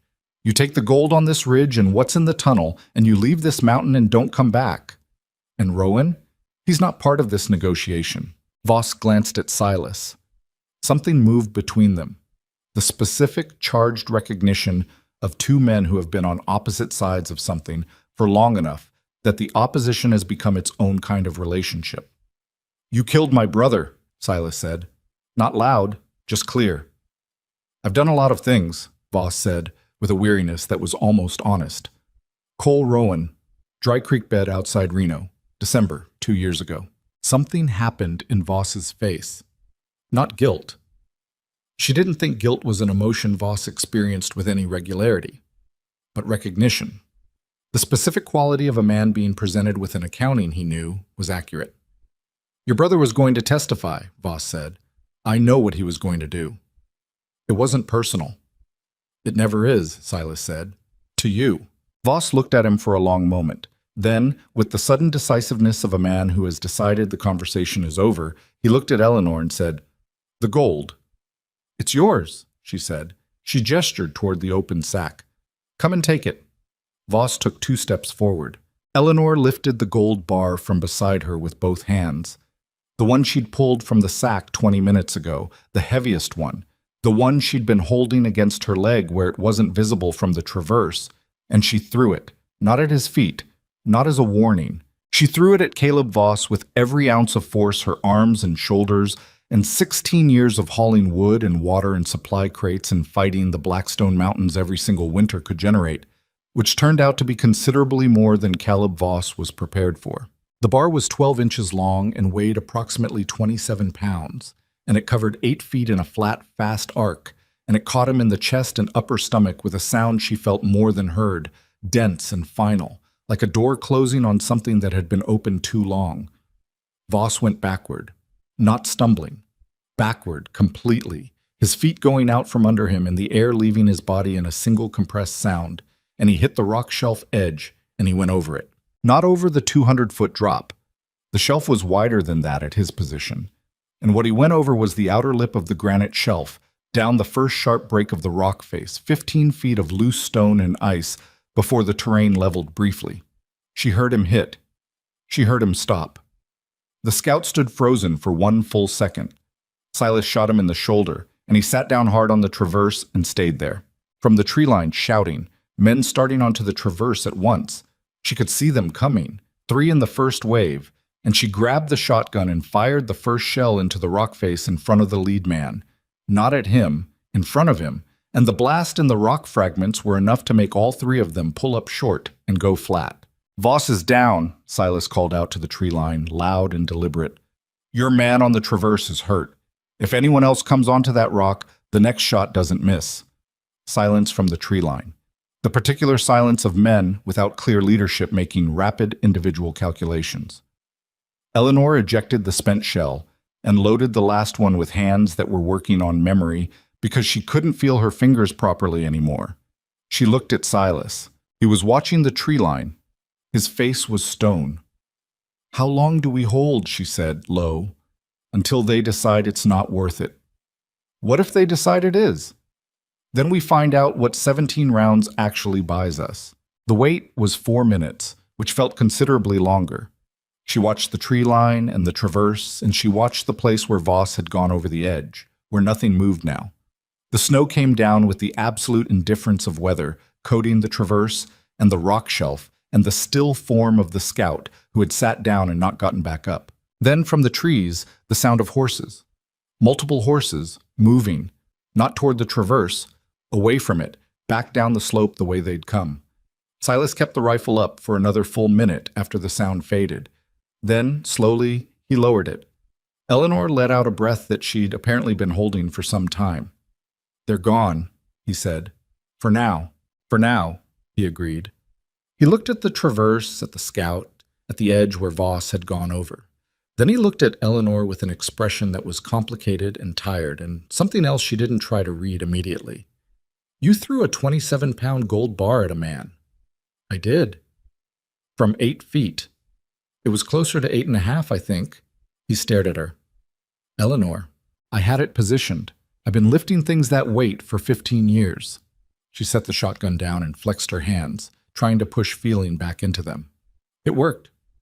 It worked, he agreed, with the specific helplessness of someone who had no useful response to that. He looked at the edge again. We should check. They crossed to the outer lip of the shelf and looked down the rock face. Voss was 15 feet below, lodged against a rock outcropping that had stopped his fall. He was not moving in the way a person moved when they were conscious, but he was moving in the way a person moved when they were breathing. Alive, Silas said. Yes. He'll need help getting off that rock face. His men will have to come back for him. Then let them come back for him. Eleanor straightened up from the edge. Let them take him down the mountain and tend to him and explain to Aldrich Crane how they lost 16 bars of gold and a man they couldn't kill. She looked at Silas. Crane is going to want answers. Voss is going to spend a long time providing them. He's not going to spend that time coming after us. Silas considered this. You're counting on Crane to be the thing that keeps Voss occupied. I'm counting on greed to do what greed does, she said, which is turn on itself. He was quiet for a moment. Then he looked at the canvas sacks, at the remaining gold, at the smoke still faintly visible in the valley below, where the sky met the distant tree line. The snow was coming harder now, and the wind had picked up in the way it did in the late morning of Blackstone February, when the temperature dropped another 5 degrees and reminded you that the cold had not finished with you yet. The Henderson Creek Valley is 4 miles east along the ridge, he said. There's a trapper's shelter I know, about 2 miles in. It's not much, but it's solid, and it has a stove. How much food? Whoever used it last left some. Could be good, could be bad. Even odds. And from Henderson Creek? The valley road goes south, connects to the main Harrow line about 12 miles down. He paused. It's a long walk in this weather with what we're carrying. Then we'd better start now, she said. She picked up one of the canvas sacks. He picked up the other without discussion, without the small negotiation that a different kind of man might have attempted about whether she should carry it.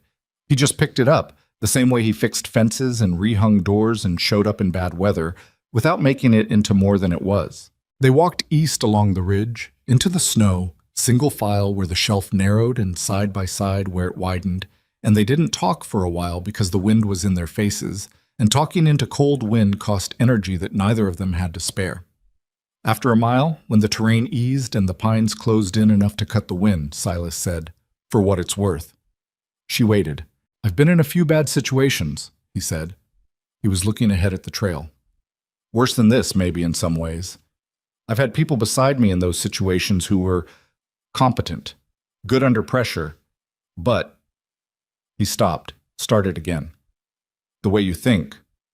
When everything's wrong and there's no good option, and most people would either freeze or run. The way your mind moves through that." He paused.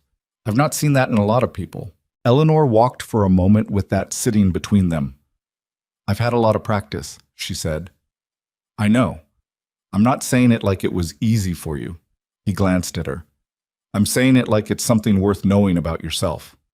She didn't have an answer for that. Or she had one, but it required more stillness than she currently had access to, and she filed it away in the place where she put things that needed to be looked at carefully and not quickly. The trapper's shelter was where he said it was, and it was roughly what he'd promised: solid, cold, and containing a partial sack of dried beans and a tin of salt pork that had survived the winter intact.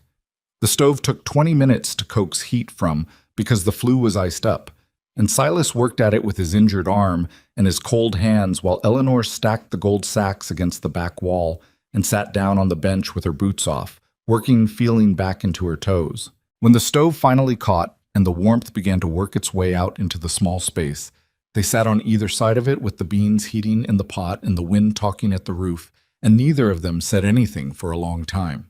It was the first quiet that had felt like quiet in 2 days. Eleanor sat in it and let herself feel, just for a moment, the full weight of what the last 14 hours had been. The shooting, the cellar, Thomas's letters, the fire, the ridge, the gold bar leaving her hands. She was alive. That was the first thing. She was cold and exhausted, and her shoulders would ache for a week, and she had nothing left to her name except the clothes on her back and half a fortune in stolen gold propped against a shelter wall. But she was alive.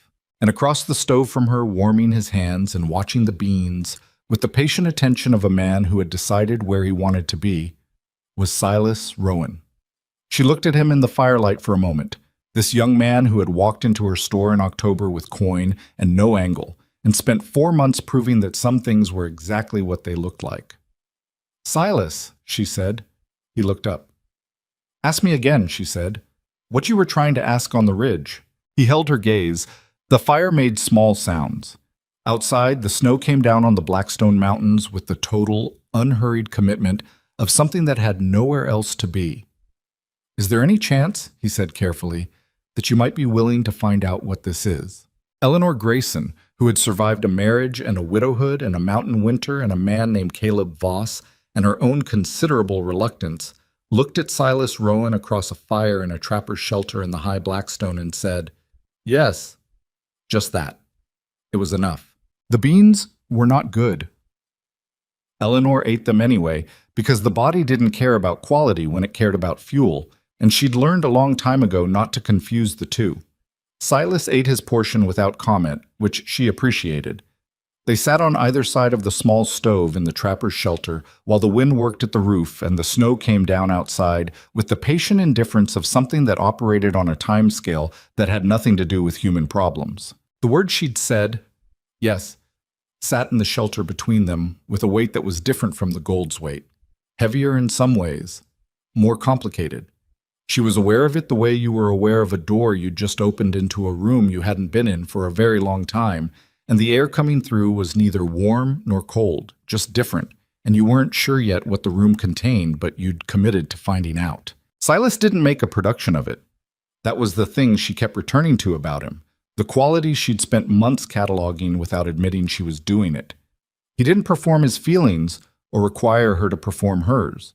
He said what he meant with the minimum necessary words and then let the thing be what it was, and she found this, after 16 years of a marriage in which nothing was ever quite said directly, in which the truth lived in gaps and silences and things carefully not spoken, she found this almost disorienting in how much she needed it. After they ate, she checked his arm and retied the bandage, which had loosened on the ridge.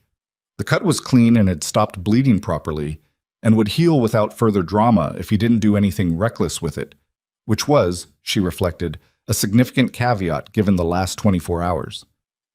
"You should have stayed in the tunnel," she said, working the linen strip. "You were supposed to be at the exit." "I was at the exit," he said. "Then I heard the shot inside the building, and I came back. I had it handled." "I know." He looked at his arm, at her hands working the binding. "I came back anyway." She tied off the knot with slightly more force than necessary.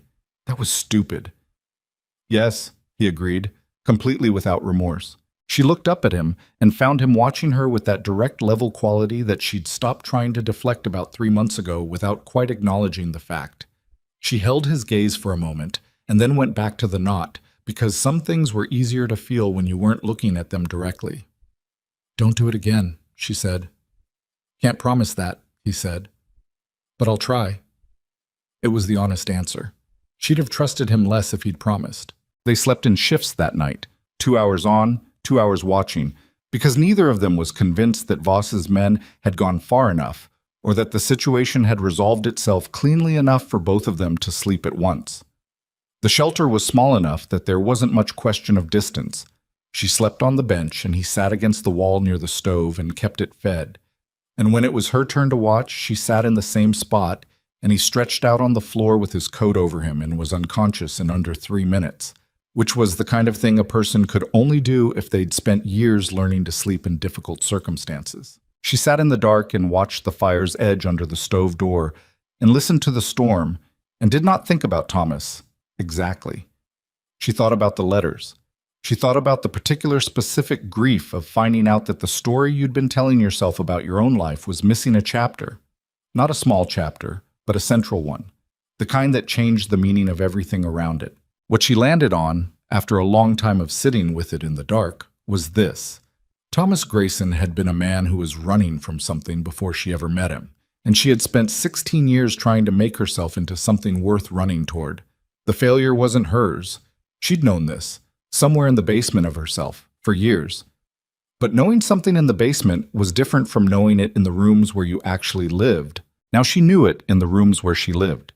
It didn't fix anything, didn't undo the winters or the debt, or the particular loneliness of being married to a man who was always already somewhere else in his mind. But it changed the shape of the thing, and sometimes changing the shape of something was the only way to carry it without it breaking you. She looked at Silas sleeping on the floor of the trapper's shelter, this 27-year-old man who had come into her store with coin and no angle and proceeded, with absolute unhurried certainty, to make himself necessary. Not by demanding to be needed, but simply by showing up and doing the work, and being exactly what he presented himself as being. She thought about what it cost to trust that. She thought about what it cost not to. The storm broke toward morning. They left the Henderson Creek shelter at first light with the canvas sacks, and what remained of the dried beans, and a sky that had gone from white to a pale, watery blue that in the Blackstone meant the cold was absolute, but the day would be clear. The valley road south was under a foot of fresh snow that made the going slow, and Eleanor's legs were registering their sustained objection to 2 days of sustained extraordinary demand. But she was moving, and that was the only standard that mattered. Silas found a set of wagon tracks around mid-morning, recent, pressed into the new snow from the night before, and they followed them south, which was either the Henderson Creek logging outfit making a run to Harrow, or a coincidence they'd take regardless. It turned out to be neither. 3 miles down the valley, they found a freight wagon with a broken rear axle and a driver named Persimmon Webb, who was 60 years old and had been sitting with his mule team since before the storm broke, wrapped in every blanket he owned, with the specific philosophical patience of a man who had decided long ago that most situations resolved themselves if you waited long enough. He looked at the two of them coming down the road with their canvas sacks and their assorted wounds and their general appearance of people who had recently had a worse time than him, and he said, "You look like you need a ride more than I need one right now." "We need to get to Harrow," Eleanor said. "Axel's gone," Webb said. "But the mules are fine, and there's a relay station 4 miles south. Man there has tools. We get there, I can fix the axle, and then I'm going to Harrow anyway." He looked at the sacks. "What are you carrying that's that heavy?" "Merchandise," Eleanor said. Webb looked at her with the eyes of a man who had been in freighting long enough to recognize the face of someone who didn't want to be asked twice. "All right," he said. "Merchandise." They helped him dig out the wagon enough to move it on the good axle, which took an hour and cost Eleanor's shoulders considerably, and then they moved south in careful stages to the relay station, where a man named Hobart fixed the axle with the slow competence of someone who'd done it before and charged a fair price and didn't ask questions, which was exactly the kind of person Eleanor had spent 2 days needing to find. By late afternoon, they were on the main road south toward Harrow. Eleanor sat in the wagon bed with her back against the sideboards and the canvas sacks between her feet and Silas beside her, and she watched the Blackstone Mountains recede behind them in the clear, cold air, the ridgelines sharp against the winter sky. She could not see from this angle the smoke from the trading post. It had been 36 hours. There was nothing left to burn. She watched the mountains until the road curved south and the pines closed in, and they were gone. She didn't feel what she expected to feel. She'd expected something like grief or loss, or at minimum the specific hollow ache of closing something out. What she felt instead was something simpler and harder to name.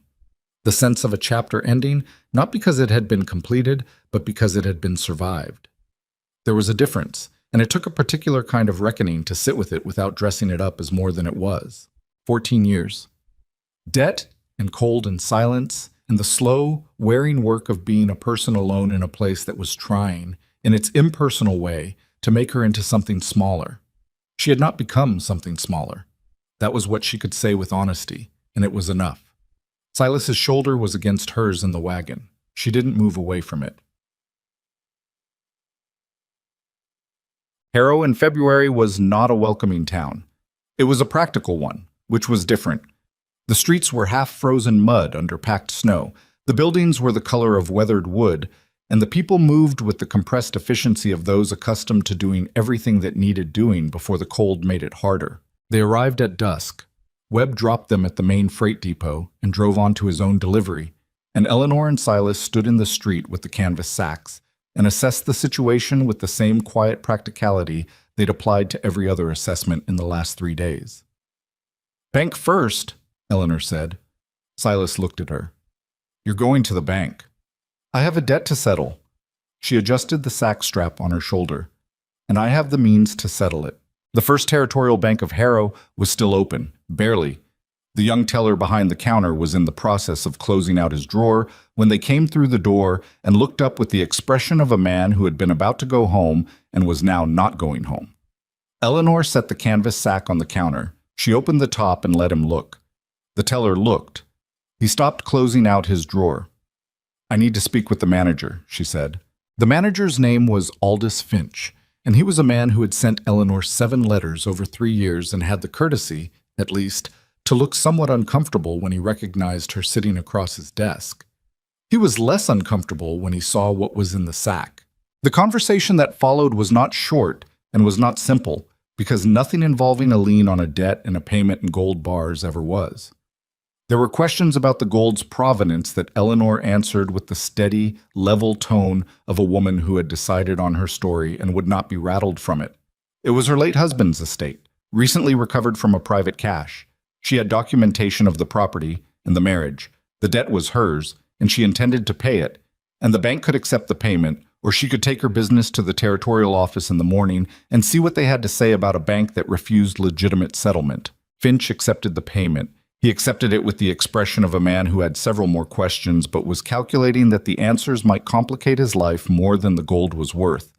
And so he completed the paperwork and stamped the lien satisfied and gave Eleanor a receipt that she folded into her coat with the deed and her mother's wedding ring. Outside the bank, Silas was waiting on the boardwalk. He'd been waiting outside because she'd asked him to, not because she needed the protection of the privacy, but because she'd needed to walk through that door as herself, on her own 2 feet, and close the account that had been open since Thomas built the trading post with stolen money and left her to service a debt she hadn't known the origin of. She came out onto the boardwalk and the cold hit her face, and she held the receipt in her coat pocket. "Done?" he said. "Done," she said. He nodded once, then, "There's a hotel on the East End. I passed it coming in last year. It was clean enough." "We need to talk about what comes next," she said. "I know." "Not tonight," she said. "Tonight I need to sleep in a bed." He almost smiled. Not quite. "Fair enough."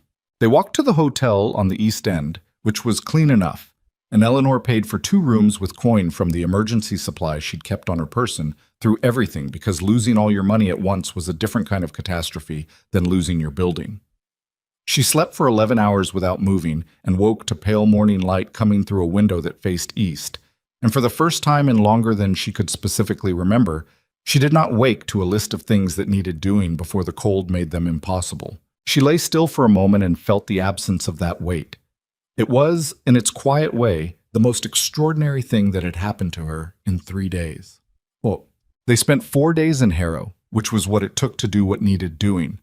Silas sent a wire to a Wells Fargo field office in the south, reporting Caleb Voss's location and condition and the circumstances under which he'd ended up on a Blackstone Mountain rock shelf, which was a legally complicated communication that he drafted 3 times before he was satisfied with the version that said what needed to be said without saying more than was advisable. He'd spent 2 years building a case against Voss in his own head, and turning it over to an institution meant surrendering the conclusion, meant trusting that the machinery would do what it was supposed to do rather than doing it himself. Eleanor watched him send the wire from across the telegraph office and saw, in his face, the particular expression of a man releasing something he'd been carrying so long he'd stopped noticing the weight. "Will they act on it?" she asked, walking back to the hotel. "If Voss is where I said he is, and his men brought him down the mountain, and he's still in a condition to be transported, yes." He paused. "There are outstanding warrants. My brother's testimony was never given, but the investigation was open. This closes it." And Aldrich Crane? Crane is a harder problem. He said this with the honesty of someone who had stopped letting himself believe in clean endings. Men like Crane don't get held accountable the same way. But Voss is what Crane used to stay clean. Without Voss, he left it there. "He has to do his own dirty work," she said, "or hire someone new who doesn't know where all the bodies are." He glanced at her. "Either way, we're not in his line of sight. We're 2 people he's never heard of who caused a problem for one of his operations in a remote mountain territory. Crane is going to look at the cost of finding us and compare it to the value of the gold he recovered from the cellar and decide his time is better spent elsewhere." 14 bars, she said. 14 bars, worth about $18,000 at current rate. He paused. "Enough to make it a wash if you're Crane." Eleanor walked with this for a moment. "And the 16 we're carrying are ours," he said. "Thomas stole them. The 2 men he stole them with are dead. The guards they killed have been dead for 20 years with no surviving family on record. I checked before I came north because I wanted to know the shape of what Voss was chasing." He said this carefully, the way he said things he'd thought through. "There's no one alive with a legal claim to that gold except possibly the Sierra Pacific Railroad, which went bankrupt in the Panic of '83 and was absorbed by a holding company that was itself dissolved 6 years later. So there's no one to return it to." There's no one to return it to. She thought about Thomas, about the guards who had died in a mountain pass 20 years ago because her husband had needed money and had decided that need outweighed other people's lives. She thought about this with the same uncomfortable honesty she'd been applying to everything else, and she didn't dress it up. He had done a terrible thing. She had been the unknowing beneficiary of it. Both of those things were true, and they would remain true regardless of what she did with the gold or how she felt about it or how many years she put between herself and the Blackstone Mountains. What you did with a true thing you couldn't change was you decided what kind of person you wanted to be going forward. "I want to do something with part of it," she said. Silas looked at her. "What kind of something?" "The families of those guards. If there are no direct families, then something, a fund, a contribution to something that helps people who are hurt by the kind of thing Thomas did." She paused. "I know it doesn't balance anything, I'm not under the impression that it does, but I want to do it anyway." He was quiet for a moment. "I can help you find the right people to set that up." "I know you can." She glanced at him. "That's why I said it to you instead of to myself." Something in his face settled, the way a thing settled when it found the place it was supposed to be. They left Harrow in the third week of February on a southbound stage that connected to the main western line at a junction town called Reyes Crossing, 3 days' travel in good weather.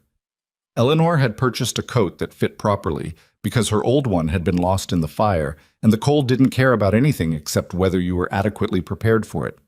Silas had his arm properly looked at by a doctor in Harrow who told him it was healing without infection and would be fully functional in 6 weeks, and charged him $2 for this information, which Silas paid without comment. They sat beside each other on the stage south and talked, sometimes, and were quiet, other times. And Eleanor found that the balance between those two things felt right in a way that she would have had trouble articulating but recognized immediately. Some people you needed to fill every silence with, because the silences otherwise became something uncomfortable. With Silas, the silences were just silences, not empty, not weighted with unspoken things, just two people being in the same place and not requiring anything from each other in that particular moment. She'd forgotten that it was possible. She hadn't known she'd forgotten it until she was sitting in a stagecoach heading south and feeling it. At Reyes Crossing, they took the western line, and on the second day of the train ride, Eleanor sat at the window and watched the country change.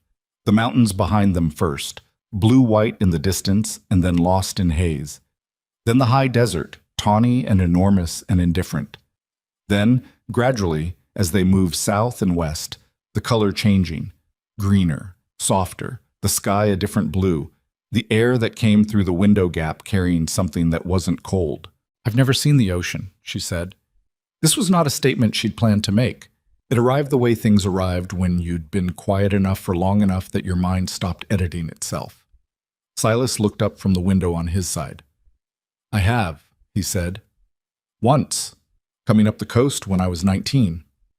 "What's it like?" He thought about it. Not the performative thinking of someone buying time, but actually considering it. "Like the mountains," he said, "but moving. And you can't see what's in it, which is either frightening or a relief depending on your temperament." "Which was it for you?" "Relief," he said. "The idea that there's something that large that doesn't require anything from you." He paused. "The mountains always felt like they were testing me. The ocean just was." Eleanor turned back to the window and watched the country moving past. "I think I'd like to see it," she said. "Then we will," he said, as simply as that. It was not a promise about the ocean specifically. They both knew that. It was a statement about the shape of what they were doing, that they were doing it together, and that the future it pointed toward was one they were building as they moved through it, rather than one that had been decided in advance. Eleanor had spent too long in a life where the decisions had already been made, where the shape of each day was determined by debt and season and the particular inflexibility of the situation she was in. The idea of a future that was genuinely open was something she approached carefully, the way you approached anything that had hurt you before, not refusing it, but not pretending the caution wasn't there either. She was 43 years old. She had silver at her temples and rough hands and a specific hard-won knowledge of what she could endure and what it cost to endure it. She was not the woman she'd been at 27 when she followed Thomas Grayson to the Blackstone Mountains and believed that the life taking shape around her was the one she'd chosen. She was not going to become that woman again. What she was going to become was something she didn't fully know yet. That uncertainty was, she was slowly and carefully deciding, not a problem to be solved. They arrived in a coastal territory town called Marin's Point in the first week of March, which was earlier in the year than Eleanor had intended to arrive anywhere, but which was where the train went and which turned out, against reasonable expectation, to be the right place. Marin's Point sat on a bluff above the Pacific. It was small, maybe 300 people, and had the rough-edged character of a town still deciding what it wanted to be.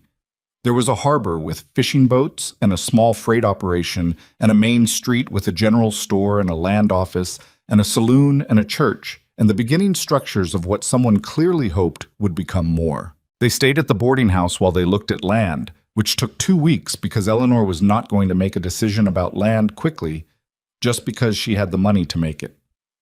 She walked every parcel they were shown twice, in different weather, at different times of day, the way she'd have assessed any piece of ground that was going to require her sustained investment and trust. The property they settled on was 120 acres on the inland side of the bluff, sheltered from the worst of the sea wind, with soil that the land agent said was good for grazing, and a creek that ran dependably from a spring higher on the ridge. There was an existing structure, a two-room cabin, nothing like adequate, and a barn that needed the roof replaced but was otherwise solid. Eleanor stood in the middle of the property on a clear March afternoon and looked at the cabin and the barn and the 120 acres and the creek and the sky.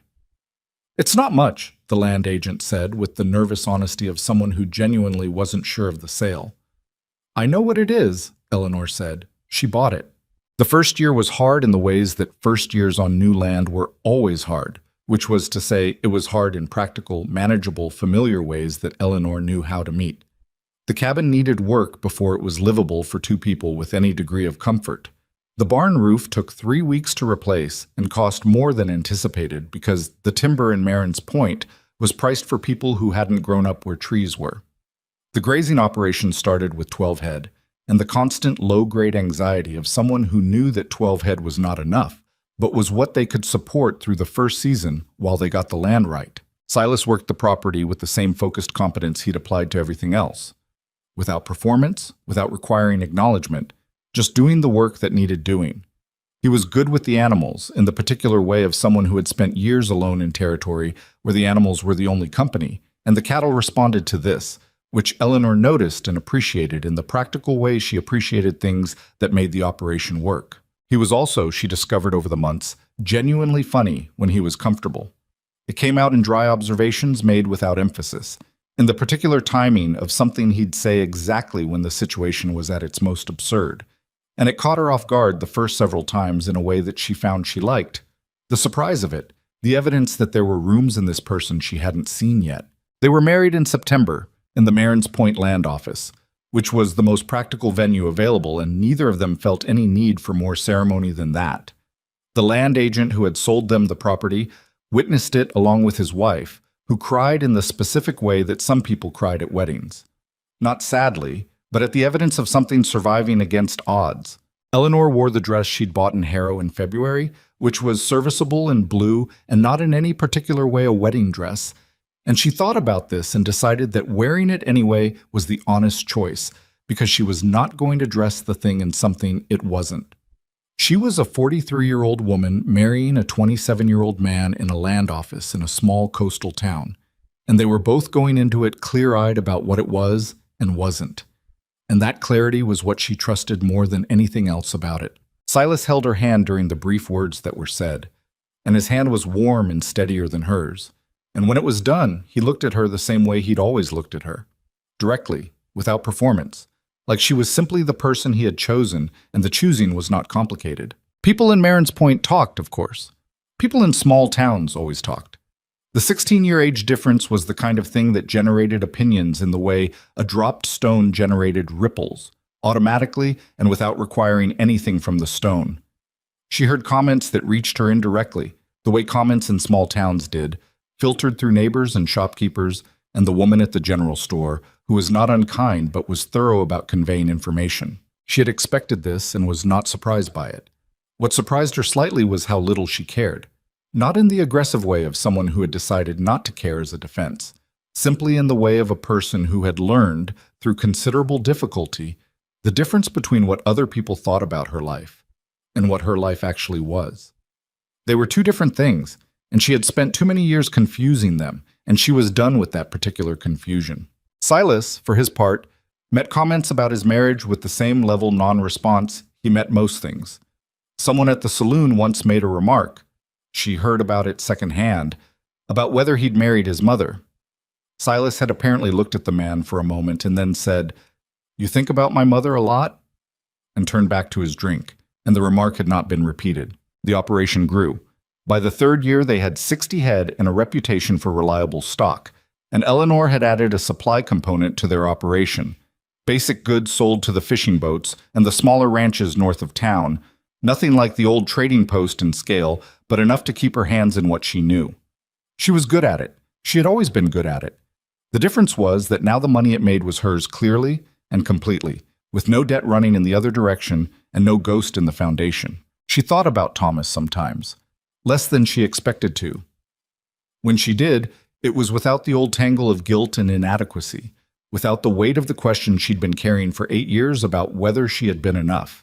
That question had been answered in a cellar in the Blackstone Mountains in February by letters in her dead husband's handwriting. The answer was not comfortable, but it was clean, and she had found, over time, that she preferred a clean, uncomfortable answer to a comfortable, ambiguous one. She had been enough. The failure of that marriage had never been hers to carry. She had carried it anyway, for years, because that was what happened when you lived inside a lie long enough without knowing it was one. She let it go. Not all at once, not cleanly, not in one deliberate act of release that resolved everything neatly. Piece by piece, over months and then years, the way you let go of most things that had been embedded long enough to leave marks. Some mornings she still felt the old weight, briefly, before the day began, and she remembered where she was and who she was now. Then she got up and made coffee and went out to the morning and lived in it, which was the only thing she'd ever found that actually worked. Silas's arm healed fully, as the Harrow doctor had predicted. He took a part-time role tracking for a survey outfit that was mapping the coastal territory, which meant he was gone 2 or 3 weeks at a time in the spring and fall, and home the rest of the year. She had not asked him to give up that work. He had not offered to. They had simply understood, without negotiating it explicitly, that she was a person who needed room, and he was a person who needed movement, and that these two needs were not incompatible if you didn't try to make them into something they weren't. When he came back from those trips, he came back to the property and to her. And he always came back. That, she had decided, was the thing. Not the grand gestures or the perfect understanding or the seamless synchrony that people talked about when they talked about good marriages. The fact of coming back. The fact of choosing the same thing twice and then again.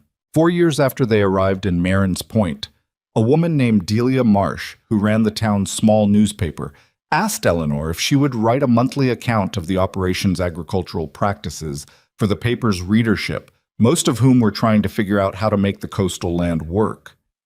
Eleanor agreed and wrote the column for 3 years, during which time she discovered that she was good at explaining things. The specific, practical knowledge of how to keep animals through a hard season, how to read the weather coming off the water, how to manage a small operation with limited capital and maximum attention. People wrote to the paper about the column. A few came to the property to see the operation in person. Eleanor showed them what she knew without fuss or performance, the way she'd always done things, and a few of them started operations of their own that did well, and some of them came back to tell her so, and she took this in the quiet way she took most good things, without disbelieving it, without making it smaller than it was, and without needing it to be larger. The woman that Harrow and the Blackstone Mountains and Thomas Grayson's lies and 8 years of silence had tried to make into someone who had already used up her best years was at 47, at 50, something different, not unrecognizable, not magically transformed, just more fully herself than she'd ever been permitted to be before. The rough edges intact, the hard knowledge intact, the capacity for warmth that she'd always had but had learned not to spend carelessly, now spent on things that were worth it. Silas, on a spring evening in their 5th year, came in from checking the fence line on the north pasture and found her at the kitchen table with the old tin box open in front of her, the one from the trading post, her mother's wedding ring inside it, the thing she'd taken when she'd left everything else. He sat down across from her and looked at the box. "You kept it," he said. "I always kept it." He looked at the ring inside. "Your mother's? She gave it to me when I left home to marry Thomas." Eleanor looked at it. "She said it would keep me safe. I don't know that it did that, but I kept it." Silas reached across the table and closed the tin gently. He didn't say anything, which was right. "I'm glad I kept it," she said. He looked at her across the table in the late light coming through the kitchen window. This man who was now 31 years old and who had gray starting at his own temples from years of outdoor living, and who was still, after all this time, the most straightforward person she had ever known. "I'm glad you kept it too," he said. Outside, the Pacific was doing what it always did.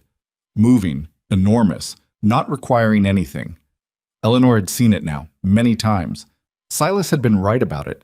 It was like the mountains but moving, and you couldn't see what was in it, and she had decided in her particular way that this was not frightening at all. Some things were allowed to be large and unknown. Some things were allowed to be exactly what they were without requiring you to understand them completely. She had learned this late. She had learned it anyway. That was the thing about time.